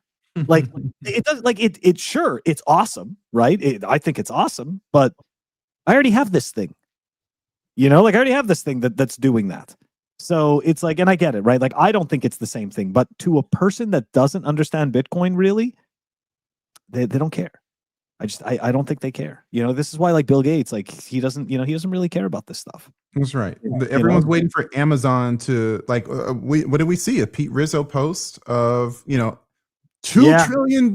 trillion Amazon. It wasn't Amazon. It was Amazon. $2 trillion Amazon that put out a $500,000 job rec for a crypto position. So therefore, Bitcoin is going mainstream, right? Crypto, $500,000 crypto position, Bitcoin is going mainstream, $2 trillion Amazon. He knows how to brainwash his audience. But again, like, Amazon's not going to pump your bags because their bags are already pumped. They don't need if they see Bitcoin as risky, they don't need to take the risk. They already own your freight. They already own your commercial package delivery service. What do they need Bitcoin for? Drake already owns all the you can't help but listen to a Drake song, but listen to 5 Drake songs a week just by turning on the TV, just by turning on the radio. You're going to hear Drake. So why does it matter that Drake, when Syph says have fun staying poor to Drake? I don't think it works like that. Yeah, Bitcoin is supposed to be for regular people. They make $2,000 every 2 weeks. They make $1,000 a week. They make $5,000 a week. And next year you don't get a raise, and you still make $5,000 a week, and the government has printed 10% more. You get wrecked if you live in that system. Drake doesn't, Barack Obama doesn't, President Trump doesn't. Bitcoin is for regular people, and the faster regular people wake up to it, the quicker we get that better world. But right now, Bitcoin's for rich people, and they'll never sell it. We got a long way to go. Yeah, we're definitely not there. All right, let's go here. We're going to take a look at some El Salvador stuff. El Salvador, right? They haven't been getting treated very nicely, right? That's it. All the shine and the luster for El Salvador is done, right? It was fun. They had their day in the sun. Everybody was loving them. Yay, volcano bonds. Yay, El Salvador, freedom country. Now it's like, meh, you're old news, bro. Nobody cares anymore. All right. Let's pull up some El Salvador stuff. Here we go. Boom! El Salvador. Diversify. Diversification. We love it. We love it. What else do we got here? Okay, buying 21 Bitcoin for Bitcoin Day. What does Sandy say? Yeah, Sani says show purchase orders. Right. You can't, So I even, gotta tell you, you can't trust that anymore. when the guy who does Chainalysis all day long is questioning your Bitcoin buys, like this is literally a person who stares at the blockchain all day long, the Bitcoin blockchain, and tracks transactions from all the different major entities. When he no longer believes that you are buying what you're buying and you have what you say you have, I don't know. Not a good look. It's not a very good look. But yeah, here we go. This is what Sani has been saying. Well, recently, this was like a week ago or 2 weeks ago. On-chain data suggests El Salvador may be recycling existing Bitcoin, not buying fresh daily. But I mean, weren't they accused of doing that 3 months ago as well, or 2 months ago as well? We talked about this. So it's like, it's funny that, he starts popping up this Bitcoin, 21 Bitcoin on this day. It's like, you've already been accused of shuffling decks and playing smoke and mirrors. So you're just going to double down on that. Doesn't that sound like a fiat thing to do? When the central banks say, hey, we've been found out, when the conspiracy theory has been found out, what do the people in power do? They double down on their lie. Guess what? Because he has a backing, he has support, and it doesn't matter if he's lying if he has enough people believing anything he says and does. So, as for that one, I don't care nor believe how much Bitcoin El Salvador has, and because at the end of the day, it's someone's going to have it, and I think I think Bitcoin is going to continually be adopted by regular people and big corporations and countries. So the amount that El Salvador has doesn't matter to me. Shouldn't matter to Max Kaiser though. And it should matter to Max Kaiser that they're buying gold. Isn't that kind of like sacrilegious? Isn't gold bad? Or maybe gold is good. I don't know I know he hates the dollar, but he's got to be kind of he has to have some sort of opposition to gold. Otherwise, why do we need Max Kaiser when we have Peter Schiff? Well, he was shilling Tether Gold at one point. Shilling Tether Gold. Oh, yeah. It was that talking about that now. Can't be talking about that. I know, but I'm just saying he was. He was shilling Tether Gold at one point. I'm pretty sure that's what it was called. Yeah, man. Well, maybe the gold is to make the IMF happy. Who knows? Like, just throw a little diversity in your portfolio there. I don't know. Who knows? But going back on the what Sani had discovered, like facts. We live in a world now where a large group of people don't think facts matter, and it's all about feelings. It's all about what their perceived reality is. So it's scary to think that it just seems to be getting worse and worse, so you can have these facts. You can literally show somebody who's a huge fan of El Salvador, because we have those people that are out there. And because their heart is so much into it, and because they are such a huge fan of all of the other efforts that are going on there that have improved the quality of life for a lot of people, a lot of citizens in El Salvador, they don't want to hear something like this. They don't want to hear it. They don't want to believe it. So it's kind of scary to see that in a non-fiat. It's still, you know what I mean? Like, we've got the fiat society, and then we've got like our little world too, where we like to think we're a little bit different. But I guess we're not when it comes to stuff like that. Well, Inspiring Formulas was just making a point here about Bukele, right? Like, and the IMF, and to your point, right? Like, so he was saying Bukele is the IMF, right? I don't know if he is, but I mean, he they've definitely not appreciated the way that he has embraced Bitcoin, right? Like we've known that for years. Since 2021, it's just been an absolute witch hunt in terms of getting Bukele to essentially bend the knee to the IMF. Like, so at this point, he's taken like $3 billion from them. I wouldn't say that he is IMF, but like he's definitely, in my eyes, to Humble's point, I think he's having to walk a tightrope. Like I don't think, it's like we don't really. I can appreciate what it's like to be in his position, right? Like I have no idea what it's like, So like my position is from such a deranged lens compared to his, right? Like we've never had to deal with the IMF. Like I've never had the IMF come and tell me like, Phil, you're not allowed to hold all that Bitcoin. You're gonna have to borrow $3 billion from us. And I'm like, oh, okay, well, if you say so. If I must take those $3 billion, then bend my arm. But yeah, we have no idea what it's like, like, and then these people, like, they have to worry about, unfortunately, threats on their lives and stuff like that. And also to your point, Humble, he has made, there's been a lot of people that have sung his praises and have said that life has become better there. Like the base quality of life has gotten better. So, like, I don't know. I just know that there's like more and more people casting doubt on their Bitcoin holdings, and it really doesn't help the perception when you have somebody like Sani that like knows how to read the transaction data that's questioning your transactions. Yeah. Well, because for those of us who have been questioning what's been going on there for quite a while, when something like that comes up, it's coming up at the same time when you're just starting to come down from this.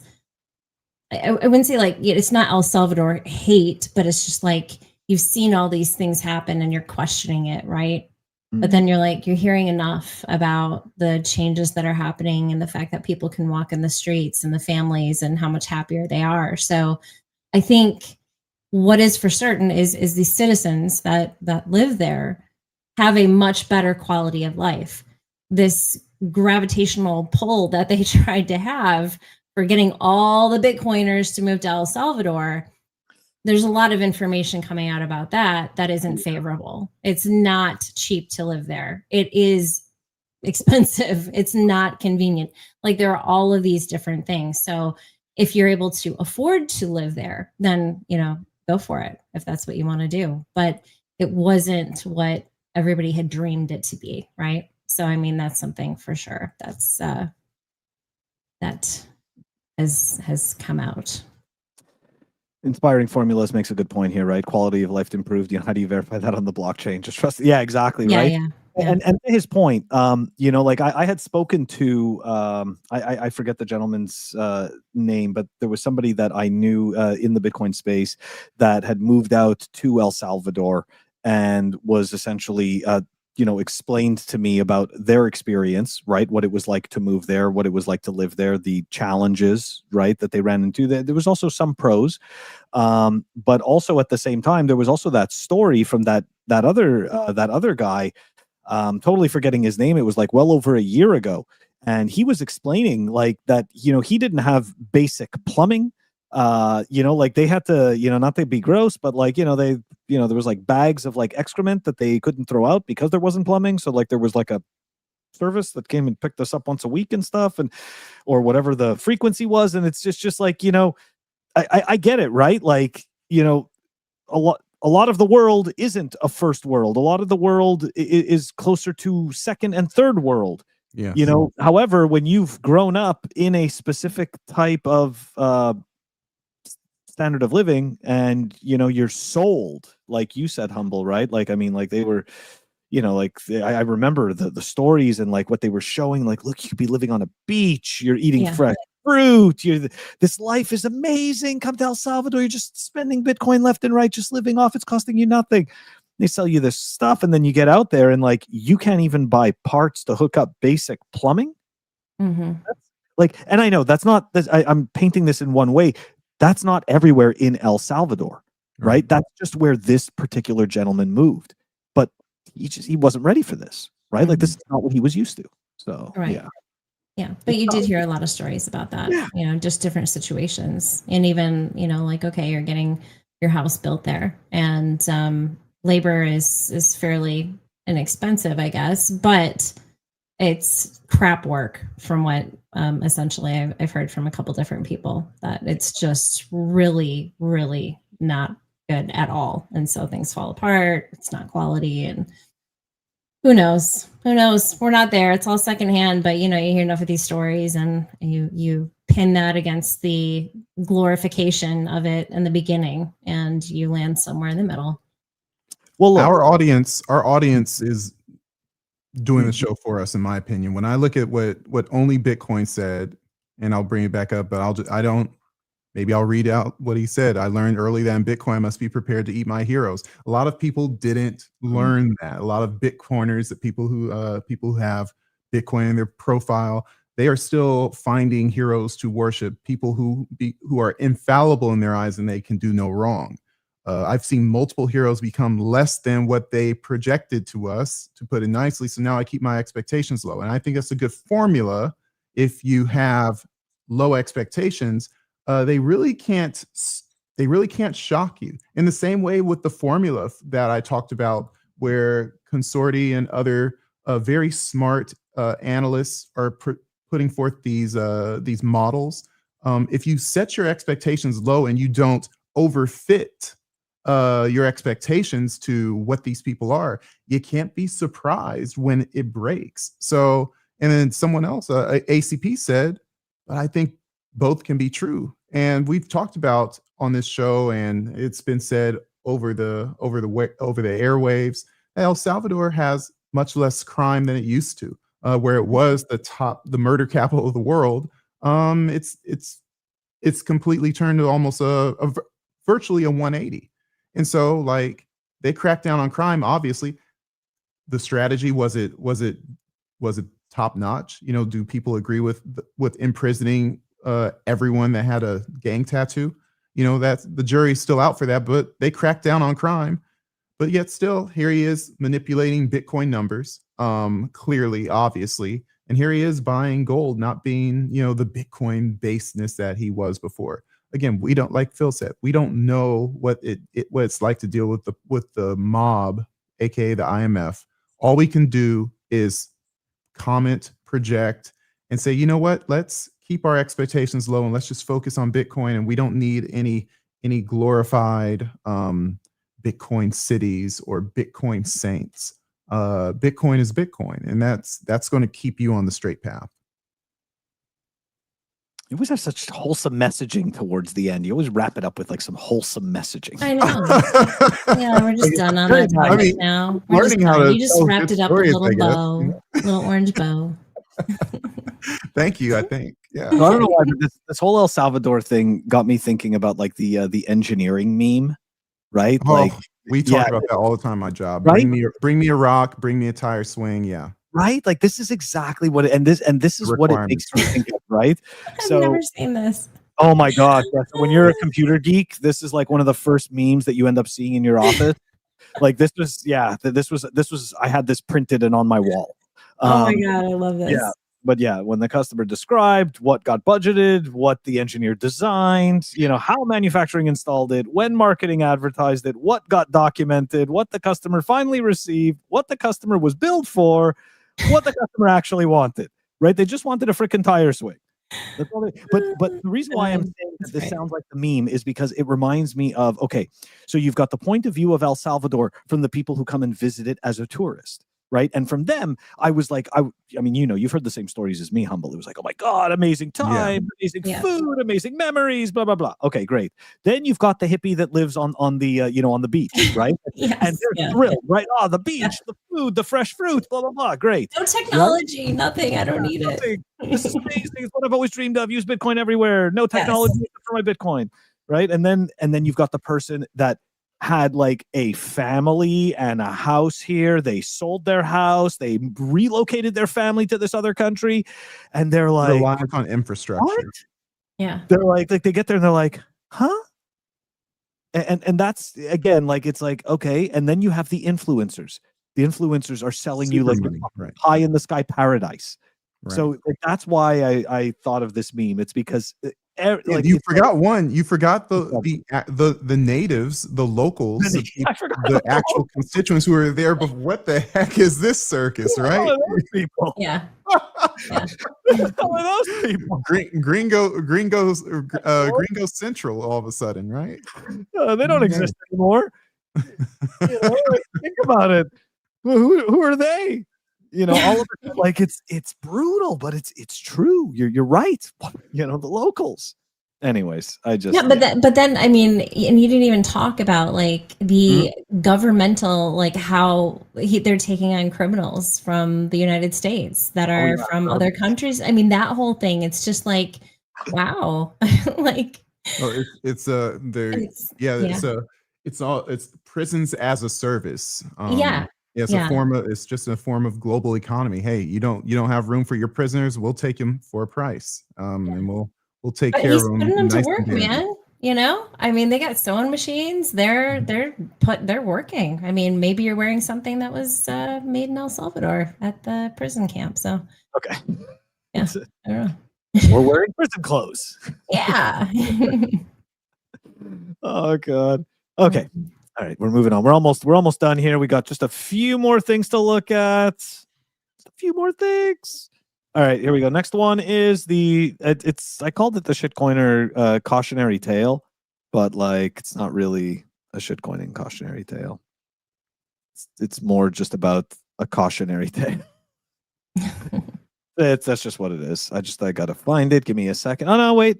I did have one. Okay, sorry. Yeah, it was this one. It was the where is it? Oh boy.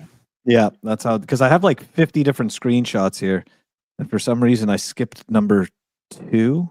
I don't know why. So it's like it goes straight from like 1 to 3. Yeah. So this is the guy that sold his Bored Ape, right, for $37,000 supposedly, that he bought for $425K.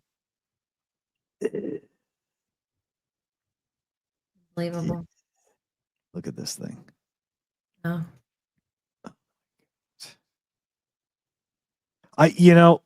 For the longest time, I said I was saying nobody's dumb enough to buy this stuff. Like, who's dumb enough to actually give like $1,000,000 for a JPEG?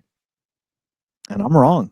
I'm not joking you. Like, it's weird because I always talk about infinite human stupidity, and yet probably on a daily basis, I underestimate infinite human stupidity. Dude, the Bored Apes. Go ahead. No, I just said don't shitcoin, guys. Oh yeah. Yeah, but the Bored Apes could come into Twitter Spaces, and that's the Lamborghini, right? You know, that's what we were told back then. Like, dude, you don't even understand. Like, we know how much those cost, and when those people come into a space, like, it's like, who cares? Like, seriously. Oh my gosh. So embarrassing. It's just that guy's not going to make it. That guy's he's totally not going to make it. All right, let's see here. Okay, so the other thing was, all right, so this was kind of a weird one. I don't know if this was, I don't know if you gave me this or Ulric gave me this, but essentially, guys, just be careful when you're getting Zoom links. Okay, so this is from JP Thor. I don't know, Humble, was it you that put this in? I've seen a lot of his recently. I'm not sure if I shared that one or not, but yeah. Okay, but this is messed up. Like, this is seriously messed up stuff, right? So finally tracked down the source of the attack. Friends hacked Telegram account with a Zoom link. This is the official Zoom link, and I joined in the browser. I literally saw a deep fake of my friend, couldn't hear anything, so I dropped off and tried on Google Meets. Insane. In 2 minutes on being on the official Zoom link, they had downloaded malicious scripts to my computer and begun copying my entire iCloud documents temp folder. Yeah. And here's a screenshot of the, hold on, let me see if I can, that made it worse. That took us all away. That's not helping anybody. Okay, well, that's about as good as it's getting, so too bad. That's what we're dealing with. But essentially, right, and I have links to this all in the show notes if you guys want to go take a look. But I mean, I used to use Zoom all the time. That is totally an official Zoom link. That is creepy. It's, you know, I often think about this, right? Because we schedule guests to come on the show, right? I give them links to come to StreamYard and stuff like that. And it's like, we are going to get to a point where it's like, you're not going to be able to trust any link from anyone, anytime. It's like, what are you supposed to do? Scary stuff. You're supposed to, I mean, essentially you're supposed to verify. So, you know, I get this type of training all the time in work, for a random link that you're unsure of. You're supposed to reach out to the person in another form of communication. Probably one of the best ones would be an organic phone call. So I remember David Foley just had recently got hacked. He knows my email different than the one that we sent him. And so he ends up reaching out to Lawrence Lepard saying, hey, I got this strange email from a guy I think is Ulric, but you know, it's like, and he didn't know your email. So it's like, I don't know who it is. So luckily, I think they CC'd my other email, and I just called David to say, hey, yeah, that was me and Phil. And that's the email that I like to use for my Bitcoin stuff rather than my personal email that you may be familiar with.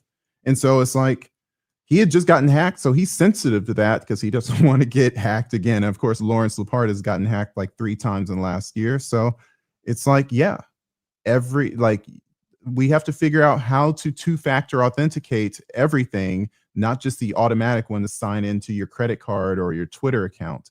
You know, you kind of have to start two-factoring, passive two-factoring links and you know, digital exchange with the other parties, just to be safe. Otherwise, you know, guess what? Whatever's on your computer or phone could be at risk. Yeah, and didn't that happen with oh gosh, I want to say like early this year? It was like Google Meets or something, like Google Meet, right?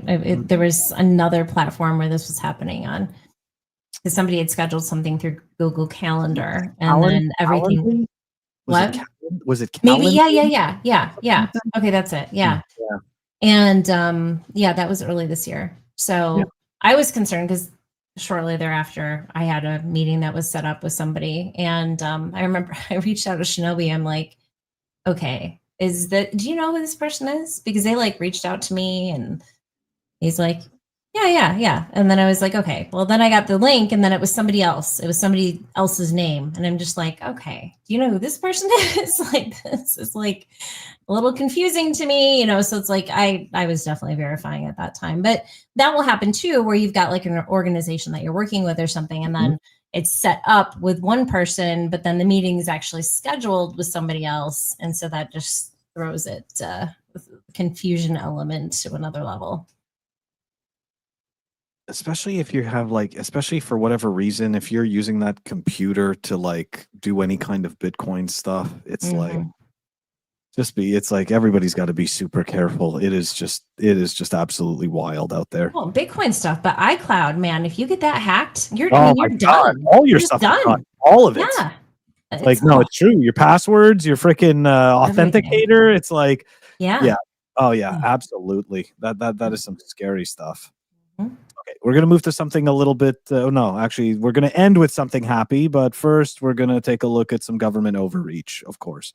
Yeah, because really like that. Yeah, we're gonna take a look at some government overreach. This is something I've been not talking about in the daily show specifically to talk about it here. All right. Kick it off with Francis's tweet. U.S. bureaucrats attack on Bitcoin users' privacy. Guys, they tried this already a few years ago. There was huge backlash. They took the bill away, and now they've reintroduced it again after what has happened with the incident with the Charlie Kirk assassination. I strongly recommend Americans read this article. The Orwellian scenario may not come to pass entirely, but it's a signal. If we let them, they will establish that any use of Bitcoin except tracked custodial wallets is suspicious. And, you know, this has nothing to actually do with what happened with the Charlie Kirk assassination. However, everything is an opportunity to shove control in our faces. Like that's something that you got to understand. Like we all have to understand about the tyrants and totalitarians and all of that. Every opportunity, okay, they will use it. They will always use every opportunity. Winston Churchill, never let a good what? Yep. Never let a good never let a good crisis go to waste. Yeah. And that was from the alleged good guy of World War II. I'm not getting into World War II conspiracies, but that was the good guy, you know? Yeah. And he said, never let a good crisis go to waste. You would think that, you know, that's probably like, that's a weird thing from the guy who's supposed to be on, you know, the side of right. So what gives? Well, you know, authoritarian. It's all about the elite preserving their power, especially in the wake of expanding technological freedom that we have through the internet, through open source, through Bitcoin. How there's a parallel effort. How are these leaders supposed to counteract this to maintain or expand their control over the citizenry? Otherwise, we're just going to go running wild and not listen to anything they have to say. Uncontrolled people, free people doing what they want. No, but look, I mean, this is something I've mentioned in the past, right? That this is part of the goose stepping process, right? This is how the government eventually gets you. It's like you've heard of like Chinese water torture, right? Like, you know, they just drop the water until eventually. Well, no, not waterboarding, water torture, right? Where it's like, you know, you drop, it's one drop of water in the center of your forehead until eventually there's this one drop of water that essentially caves in your entire forehead, like your whole forehead collapses. Okay. So yeah, it's pretty brutal. But you see, this is essentially what governments do, right? They just keep pushing you. They just keep putting it in front of your face until eventually, right, you have something called learned helplessness and you just can't deal with it anymore. And you cede. You cede a little bit of your freedom. You cede a little bit more of your freedom. You cede a little bit more until eventually the person staring back at you in the mirror is not somebody you recognize anymore. Mm-hmm. Like this is what they do. Sorry, go ahead. No, like you do it to yourself. Like if you look at the scenario recently with Ledger, right? That whole nothing burger, essentially, right? But every single company, well, maybe not every, but most of them, they were all coming out and they're just like, we are not affected by this hack. We are not affected by, like, everybody's putting it out there. So like you see that happen, you know, this was a very widespread one where all, you know, Strike was coming out, all the different wallets were coming out. We weren't affected. You know, every single time it happens in your mind, you're thinking, oh my gosh, like, I can't have that much. I can't do this. This is unsettling. Like, what if it is? What if one of these times they are affected by it?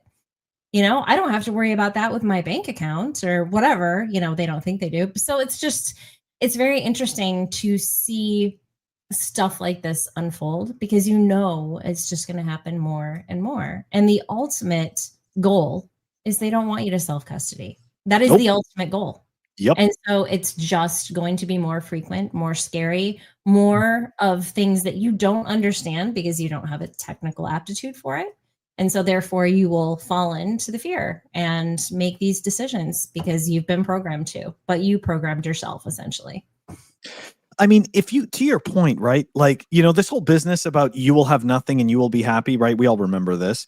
That's essentially what the government, at least, you know, Canadian government, US government in its own way have been doing for years, right? Like the fact that like we don't actually even own our homes once we own our homes.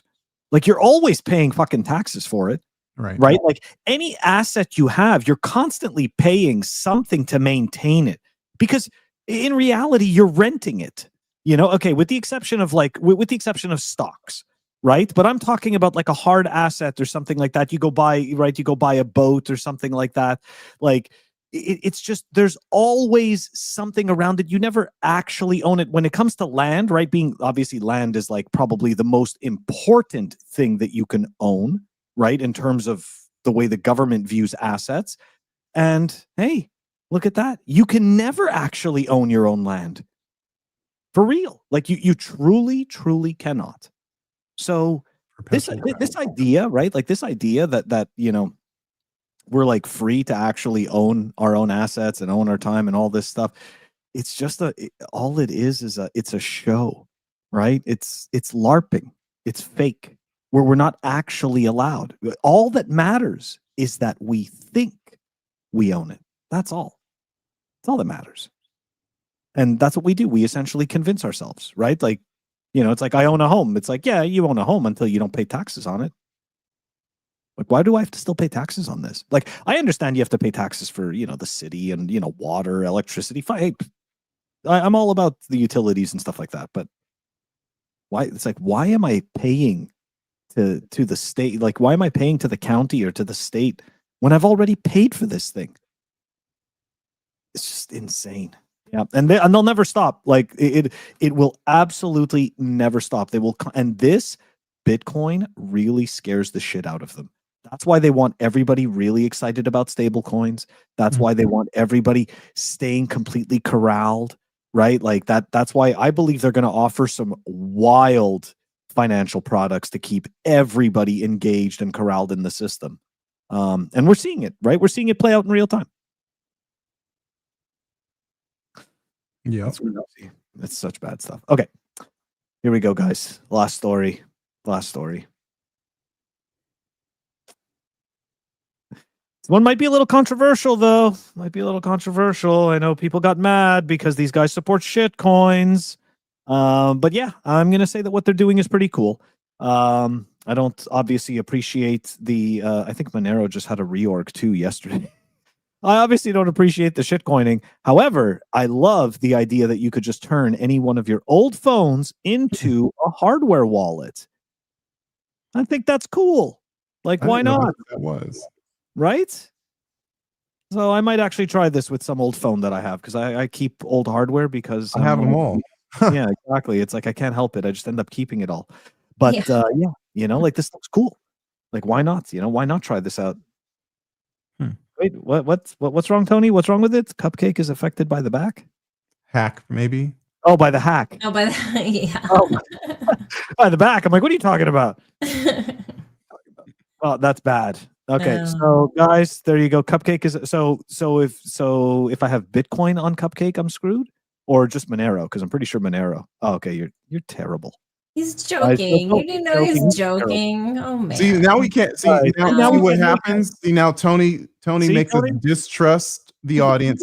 Now the audience can't talk no more. So when we start bringing on people to bring messages on, we can blame Tony. Yeah, that's the way it works for everyone.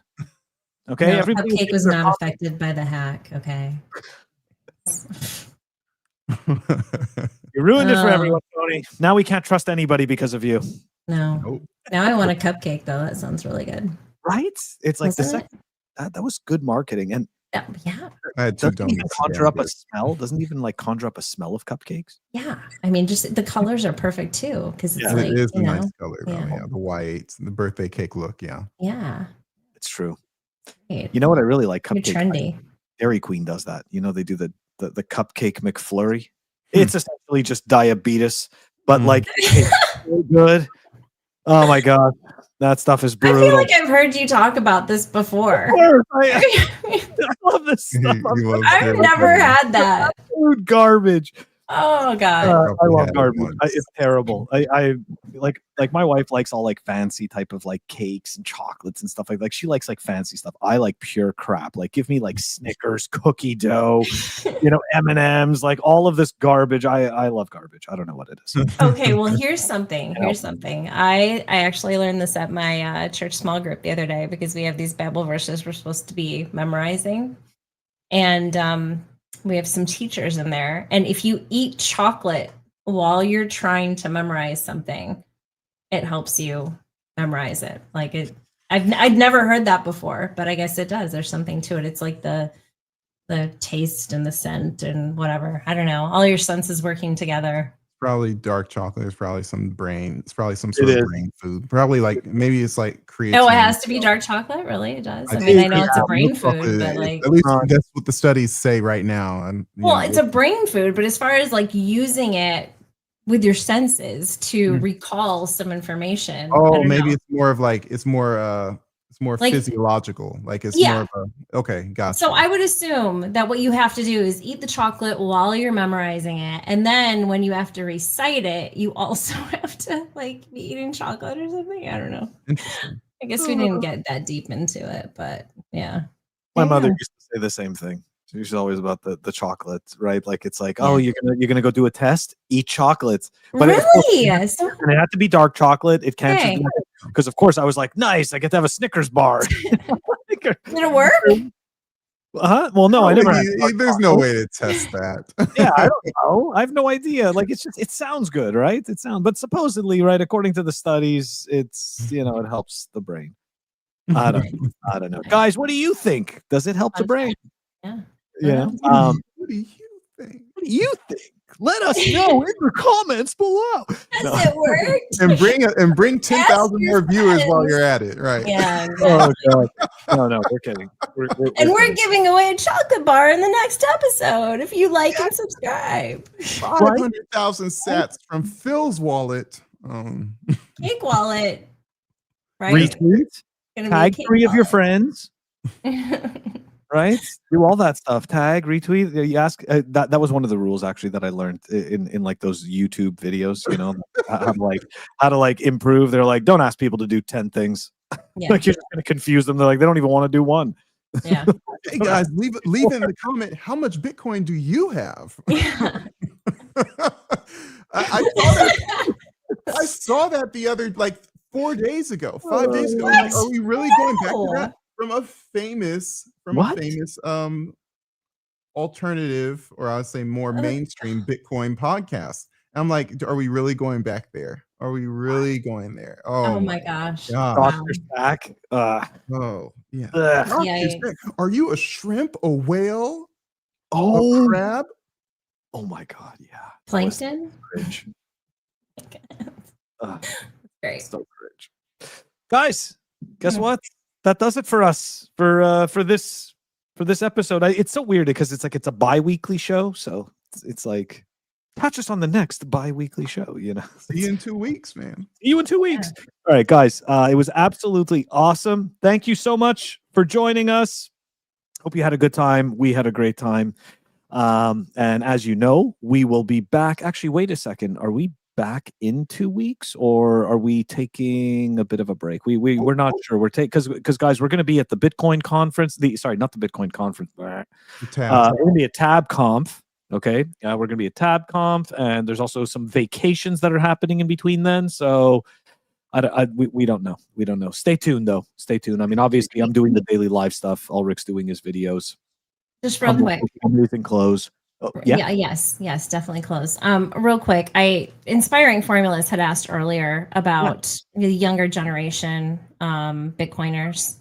I know that you interviewed Gen X BTC. Is that correct? Recently, Gen Z. Gen Z. Yeah, Yes. I'm sorry, not Gen Oh, X. I'm Gen reading X Gen X because he Gen X commented ain't young. afterwards. There, we're the Gen Xers too. So thanks for that, Gen X. You confused me, but like. Confused old person. I know. Oh my gosh. So Gen Z BTC is not teenager. I think he's 20s, but young generation, super based guy. You guys interviewed him if you want to mention that. And I don't know. There's like a couple others I can't think of. Like Moms and Bitcoin, her son. He's Who's also Gen another Z. Gen Z BTC. Yeah. I'll say they're young, but they're not too creative on these names. No. And there's the Gen X BTC, also not creative. Yes. Oh. It's a good question. Yeah. Well, I know a few people actually, interestingly enough, where their parents were the ones that got them into BTC. And I was kind of surprised by that. I was totally because I'm in my 40s, so I was like, your parent, because I'm imagining my parents, right? Yeah. and it's like, yeah, your parents got you into BTC. My father's still like, wow, how do you turn the camera around? Like I kid you not. Okay, it's like he doesn't understand the button with the 2 arrows, right? You know, the little switch around thing. Like he doesn't even get that. And I'm like, you just did it. Oh, but remember, my dad got me into Bitcoin. Like I remember I had crypto early, and then like couple years later, he told me, no, you have to go down this rabbit hole and you need to discover Bitcoin. But he's also one of those people like who shot JFK, central banks are evil. And he grew up with that dynamic in the 70s, the 80s, the 90s, or at least the 80s and 90s. But he was never into, you know, just like the mainstream, like just accept things for face value. I remember I asked him when I was a kid, who's your favorite president? He said, they're all bad.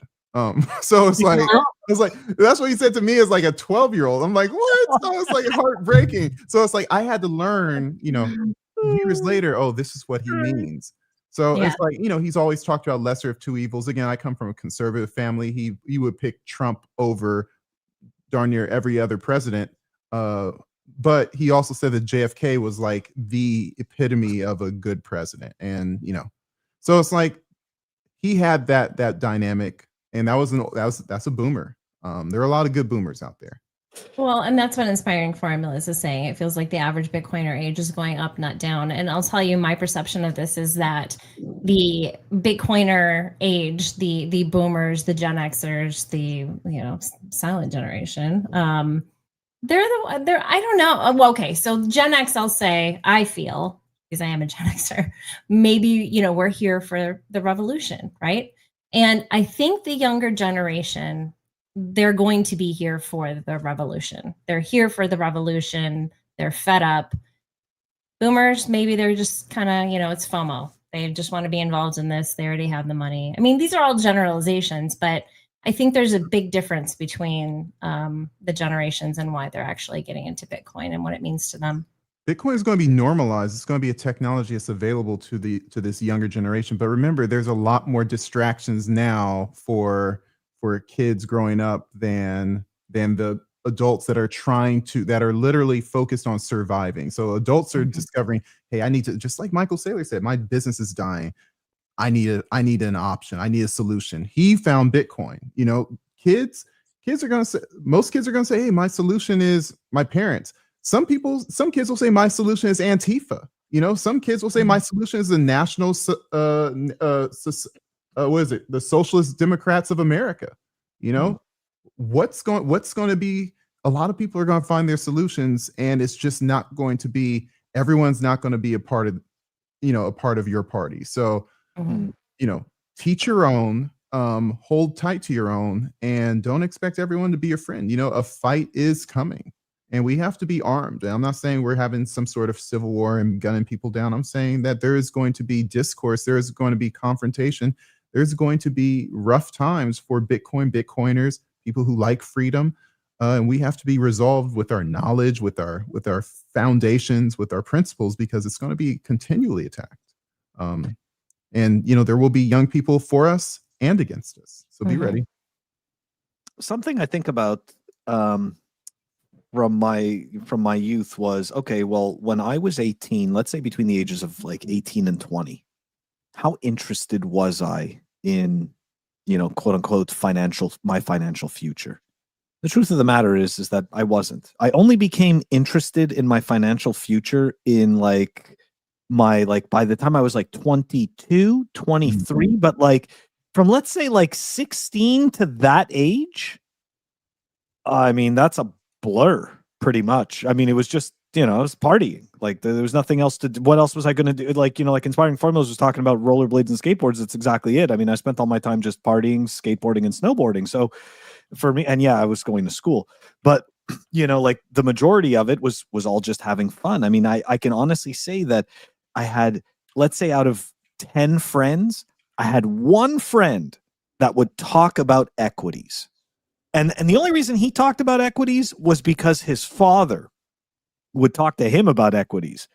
So it's like, at first he didn't even like that kind of stuff. And I'm not trying to equate equities to Bitcoin. I'm just saying, like, in terms of talking about finances, it's like he didn't even like it. But the problem was that he heard it so often that it just stuck to them, and then, you're out with your friends, you're noticing brands, you're seeing different company names, and all of a sudden you're like this guy who knows about, different markets, or specific products in different markets. It's very interesting.